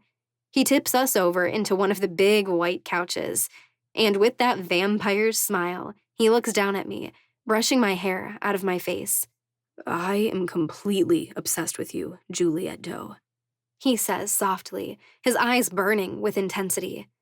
And I'll spend eternity making you mine. Words matter. The way we say things matters. But we don't always say things in the perfect way. Sometimes meanings can be skewed. So even though Sebastian's words set off a distant warning bell in the back of my brain, I know I say things wrong all the time. I know what he means, and I'd fight tooth and nail for him too. So I tell that warning bell to shut up and pull his lips back to mine. Chapter 7. It's raining when we walk up the stairs to the nocturne. It's a cold rain, and I don't know how it isn't snowing. Everything feels gloomy, dark. I might not easily be able to go out during the day anymore, but even I'm feeling a little sun-starved. I could definitely use a little vitamin D. Sebastian places his hand on my lower back as we step through the doors. Rick walks right behind us, on duty for once. He stations himself outside the doors, keeping watch. In the ballroom, I see that Elena has already arrived. Tabitha stands just behind her, looking as severe and cold as ever. Plans are nearly finalized for your engagement party, Elena coos with a sly smile. We walk in, and Sebastian pulls a chair out for me at the table. I might not be a council member, but no one seems to mind me being here. You and I need to go dress shopping tomorrow. We only have 6 days until the party. You mean you haven't picked something for me yet? I question with mock shock. You're losing your edge, Elena. Never, she accuses with a pointed look, even as a smile cracks her lips. Roman walks in, shaking rain out of his already wild hair. My eyes immediately meet his, and similarly, he instantly catches my gaze. And very deliberately, they flit over to Sebastian, as if in question that we worked things out. I reach across the table and take Sebastian's hand. It's going to be solid ice out there by the time we leave, Mason says as he and Sigrid walk in together, their bodyguards flanking them. It's too damn bad, Sigrid says, her tone surprisingly hard. This is not going to be a short one. This doesn't sound good, Elena notes. She leans back in her seat, crossing one leg over the other. Sigrid and Mason round the table, each pulling out a chair and settling into them. Mason braces his elbows on the table, his fingers steepled. Sigrid sits in her seat, her back rigid, her jaw tight. 3 of my charges have come to me this week with disturbing reports. She begins, jumping right into it. They tell me they feel numb. Every one of them described it the same way, and none of them have been able to use their gifts since the feeling started. Ice goes through my veins at her words. No. First the vampires, now the gifted? We killed Archer King. We burned his damn body. And now this? These are not connected individuals, Sigrid continues. They are from separate households. They are barely acquaintances. They live in different neighborhoods. None of them report having any encounters with any individuals they thought could have done this to them. A curse slips over my lips. Do you think they have anything to do with each other? I ask, as I look over at Sebastian. The only connection I see is timing, Sebastian says, a conversation just between the two of us. Our kind are getting sick. They're falling into comas. Do any of your people seem to be ill? Has anyone lost consciousness? He asks Sigrid. No, she answers. Her expression is hard, something it so rarely is. Then again, we've all been through way too much shit lately. Sebastian shakes his head. I don't see how they could be the same. What's going on? Mason asks. And for a moment, I forgot that not everyone in this room knows what is going on. 3 vampires have come into the ER recently, I begin, taking note of the matching number of victims. They've been sick. Vampires don't get sick. But before we can figure out what is wrong with them, every one of them has fallen into a coma. We have them laid up in the ICU, but tests aren't bringing anything helpful back.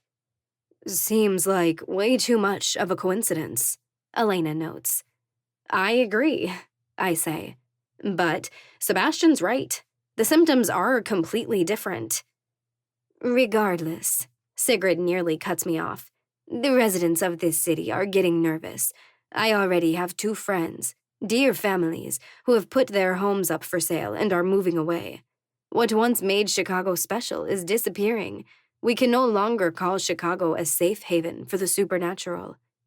From all of my experience, it's hard to imagine that it ever was a safe haven. It's been one problem, one issue after another since I arrived. Again, it's hard not to feel like I came and ruined this place.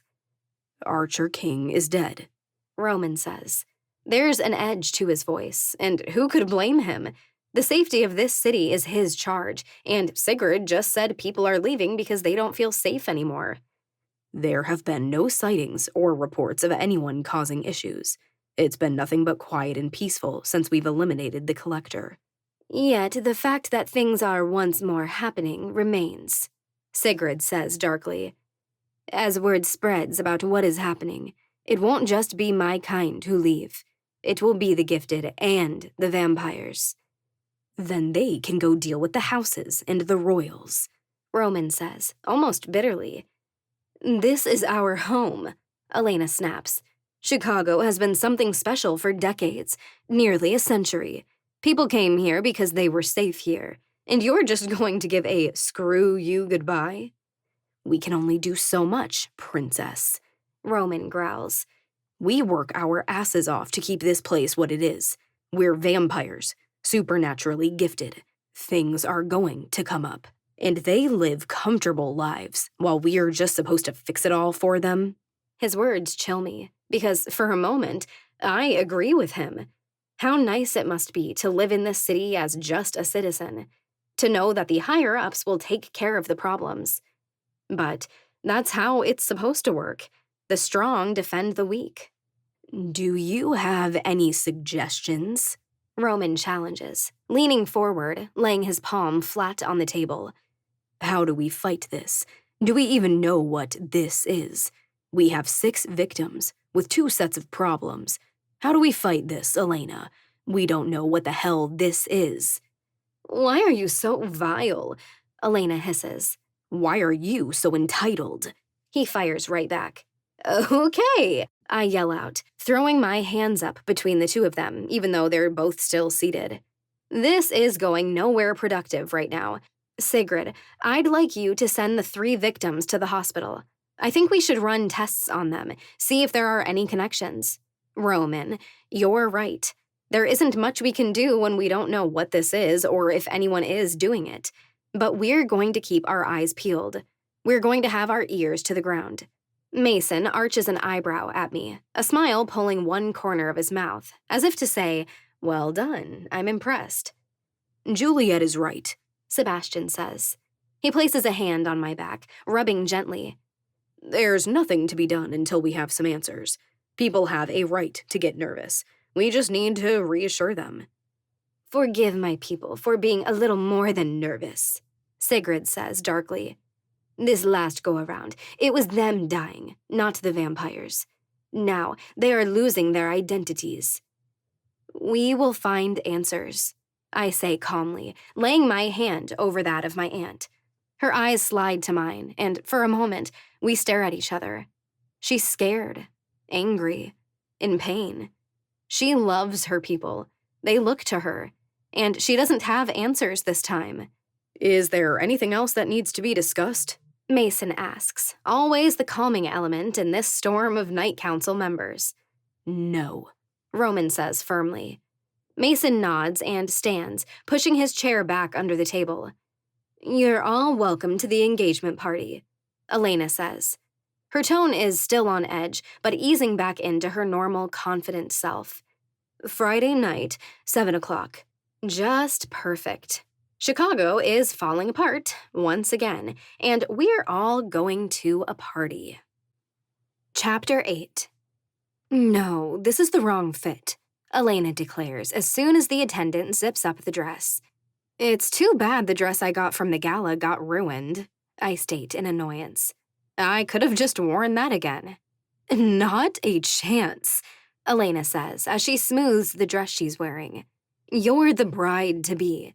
This is your chance to stand out, to hog as much attention as you want, and no one can question you. It's your engagement party, Juliet. You have to make a statement. And here I was thinking the bride-to-be was statement enough, I say with a snarky smile. You complain a lot for someone who is getting a free, fabulous party thrown for them, my best friend points out. Only because I know you'll still love me, I smile as I look back over at her. Unfortunately, you're kind of my favorite person in the world, she says with a mock sigh. The attendant helps me out of my dress. I'm only a tiny bit more comfortable than the last time I was here, standing in nothing but my underwear and a bra. I still hate that all my scars are on display for anyone to see, for anyone to judge.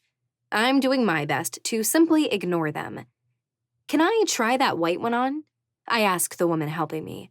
There's a rack of dresses next to us, filled with their suggestions, as well as the ones Elena personally pulled. But there is one dress hanging there, a leftover from a previous fitting with someone else. Of course, she says, retrieving it from the rack. White? Elena asks, doubtfully. You'll be wearing white at the wedding. Why not spice things up a little? I'm just trying it on. Calm down, I huff. Carefully, I step into the dress, and I hardly have to lift a finger as it's pulled up my body for me. There's something elegant, sexy, and grown-up about this dress. It hugs my hips in the most flattering way, ending just above my knees with a deep slit up the back. It's form-fitting as it hugs my waist. There are long sleeves that come all the way down to my wrists, but it's the neckline that makes me stare at myself.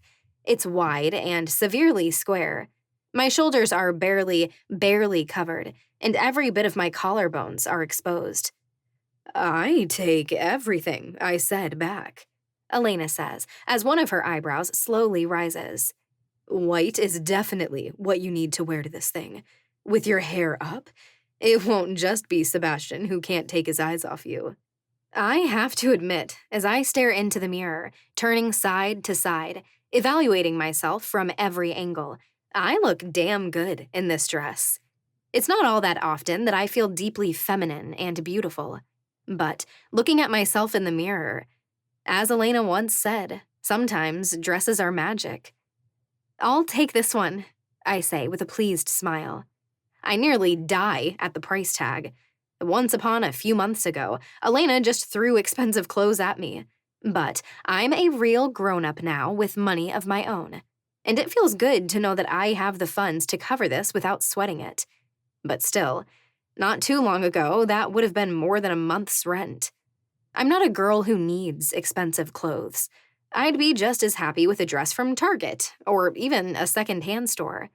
But this is about spending time with my best friend.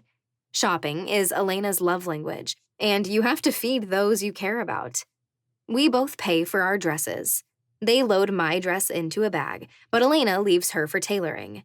Together, we step out of the shop into the blindingly brilliant day. Donning our special shades, we step out into the frigid air. Rick? I call as I spot the burly man walking up the sidewalk. He looks up, his eyebrows raising. Afternoon. What are you ladies up to? Just finding something fabulous for our beautiful lady to wear to the engagement party, Elena offers with a smile. You are coming, right? I wouldn't miss it, Rick answers with a smile. But there's something hesitant about it. There are nearly 3 million people in Chicago. It's the third highest populated city in the country. Yes, we form our circles, we have our regular places, so running into people can be perfectly normal.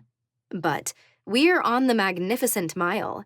Thousands and thousands of people walk this section of Chicago every day. It almost feels too coincidental to run into him here. And I think back on it.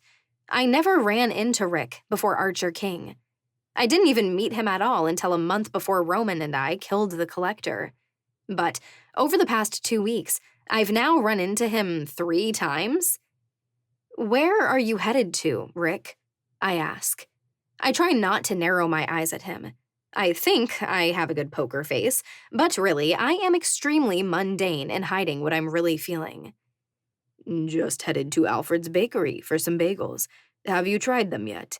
He asks, raising his eyebrows slightly. They really are the best, Elena confirms. No, I haven't, I answer, though bagels are the furthest thing from my mind. Thanks for the tip, though. Sorry to dash out. It's freezing out here. And without another word, I step into the limo, climbing in without a glance back. What the hell was that about? Elena questions as she climbs in after muttering an awkward goodbye to Rick. Tabitha climbs in, and the driver sets down the road. Nothing, I lie. Shopping just has me burned out. Want to hang out at your place tonight? And he's seizing, I say, as I try to keep the man on the gurney from falling off. He came in only 30 minutes ago, both of his friends frantic about his state. They had been out for a night on the town, and they reported that he said he hadn't felt very well. Within an hour, he had a spiking fever and could barely walk. They had dragged him straight to the hospital. Damn it, Sebastian growls. That's 2 more vampires in 2 days. And 3 gifted in 2 days, I remind him. Over the past 2 days, 2 new gifted had come into the hospital. Sigrid must have talked to them all. Every one of them had the same story. They felt oddly numb inside, and none of them had been able to use their gift since the feeling started. The other 3 gifted experiencing this had come in a few days ago. We ran blood work, we took imaging, and so far, nothing was coming up. They seemed normal, just like the vampires. The mood was heavy in the hospital.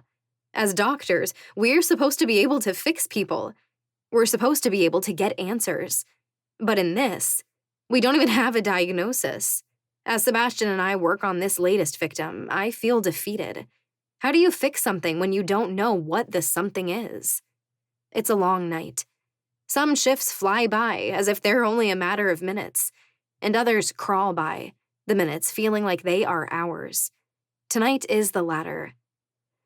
I'm heading over to Sigrid's, I tell Sebastian as we both change in the locker room after our shift. She's been having a hard time lately. I just want to make sure she's okay. She has certainly had a lot on her mind lately, Sebastian agrees as he pulls a sweater over his head. Don't lose track of time. Tonight is kind of an important night. Our engagement party is tonight. I'm going to need an hour or so to get ready. I already told Elena she wasn't allowed to send over her hair and makeup artist again. I would take care of that on my own. But it is 8 in the morning. I have 12 hours until the party. I think you overestimate my social skills, I say as I put on a smile. I don't think I can stand 12 hours with anybody.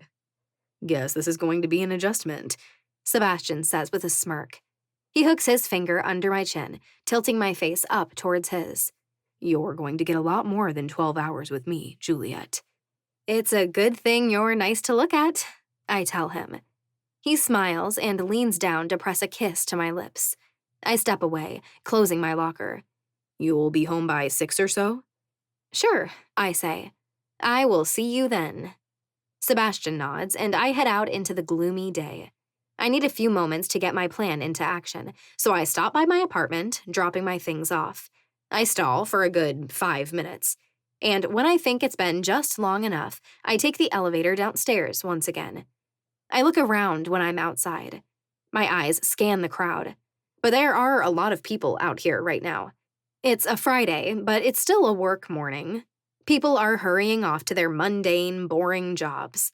I head toward the L. I would take this route to go to Sigrid's if that's where I was actually going. But this train will take me in the direction I have in mind. But I certainly won't be making the same stops. I look around as I get on the train. I'm searching for a familiar face. But it's the same as out on the streets. There are a lot of people heading somewhere this morning, and I can only see as far as this car stretches. There are several others in front of me and behind me. I get off one stop before where I would get off to go to Sigrid's house. Once again, I look around me as I start walking down the sidewalk, but there are no alarm bells yet. I pick up my pace and set off on the 4-block walk to get to Malcolm's shop. I have absolutely no reason to see him this morning. He probably won't even be there. How many people go to see a medium at 8:30 in the morning? But actually talking to Malcolm is not the point. Around the last corner, I see Malcolm's shop just ahead. As silently as I can, I step into the alcove of another shop. I even hold my breath so no one can hear me breathing. I count. 1 second, 2 seconds, 5 seconds. And at 9 seconds, he steps into view. Rick passes right by me. I let him walk forward 4 steps before I step out behind him. "You are following me," I state. You can only have so much of an element of surprise on a vampire. Rick did not realize that I had stepped out of my path, but I don't startle him. He doesn't jump or flinch. He just stands there with his back turned to me for 4 whole seconds. And then, slowly, he turns. The guilt is written all over his expression. He's been caught, red-handed. And this makes my stomach sink, because there's only one reason why he would be here. "I assume he's paying you to do this?" I ask. My insides start shaking. Nausea rolls in my stomach. "He is," Rick says. "How long?" My voice shakes. My hands roll into fists. "Ever since that night at Roman Nights," he says. His shoulders sag. From the look in his eyes, I think he feels guilty. "But it was every now and then before that. Ever since the night Archer King was killed." Hot, angry tears well in my eyes. What the hell? Sebastian swore he was going to be better. After that terrifying and confusing night at Roman Nights, Sebastian said he was going to be better. But even he admitted that he was terrified of losing me. He said that he was afraid it was going to make me hate him. I feel like I can't breathe right now. My own fiancé has been having me followed. He's been paying his bodyguard to watch me. How often? Is it just whenever I'm going somewhere? Or are you always within 20 feet of me?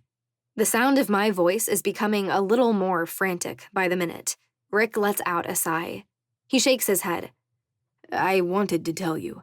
I did not know you before. You have been nothing but kind to me, Juliet. You have done brave, reckless things in the past, but what Sebastian has asked me to do, I've been having a difficult time justifying it recently. I wanted to tell you, but I didn't want to break your whole world." "Well, it is broken anyway," I say. My words come out a little hysterical, a little choked off. Tears break free onto my face. "This ends today. Do you understand? I know that you have worked for Sebastian for some time, but I swear, Rick, if you follow me one more time—" "I'm done," Rick says swiftly as he holds up his hands. "I swear, Sebastian loves you. I know he does. But it's making him lose his damn mind. He's gone too far, and it feels like he's going further and further every day. I promise, Juliet, I won't report back to him anymore. You should be free to do what you want, when you want, without anyone's observation or permission." It hits me then. How Sebastian has asked me where I'm going so often recently. How he's asked me to call him if my plans changed. He was tracking my cell phone, and now this. Emotion is choking me. I suck in a desperate gasp. I need to breathe. I have to breathe, but it turns into a desperate sob. I raise my hand to cover my mouth. Another shot guns out of me. Tears roll down my face. Sebastian was having me followed. He asked Rick to follow me at all times, to always know where I was. He had a constant line between the two of them, with an ever-updated report of my location. I couldn't have done something reckless if I wanted to. If I stepped one toe out of line, I have no doubt Rick would have been right there and would have told on me to Sebastian. And I can guarantee Sebastian would have shown up and stopped me. "Juliet," Rick says as he takes one step forward. I jerk back from him, swiftly taking a step back. I shake my head, tears splashing over my own hand. Get away! I never want to see you again. Swear to me you will never talk to Sebastian again. Grief fills Rick's eyes. But there's also something that looks a lot like self-loathing in them as well. He stands there, stark still, frozen. His eyes study me. I hope he has learned a lesson from this. Just because someone pays you to do it, just because someone is your boss, doesn't mean you should always do what they say. Humanity and common sense should always win out in the end. I promise, Rick says softly. I won't speak to Sebastian again. I need to get my things, and then I will leave Chicago. I squeeze my eyes closed. I am asking a man to leave his home, to get out of the city. But I'm also selfish. I don't want to have to wonder. I don't want to have to question. I have to feel safe. I have to have my own privacy. If Rick stays, well, I don't know this man well enough. Will he keep his word? I will go so far as to ask Sigrid to track him. If he doesn't leave the city, I will know, thanks to the rose tattooed on the side of his shaved head. I take in a shuddering breath and wrap my arms around my waist. Not knowing what else to say, Rick fixes his eyes on me, watching me the entire time as he walks away. And as soon as he's gone, sobs overtake me. I hate life. It's so damn cruel sometimes. This is the gamble in caring about people, because the people you love are the people who can hurt you most.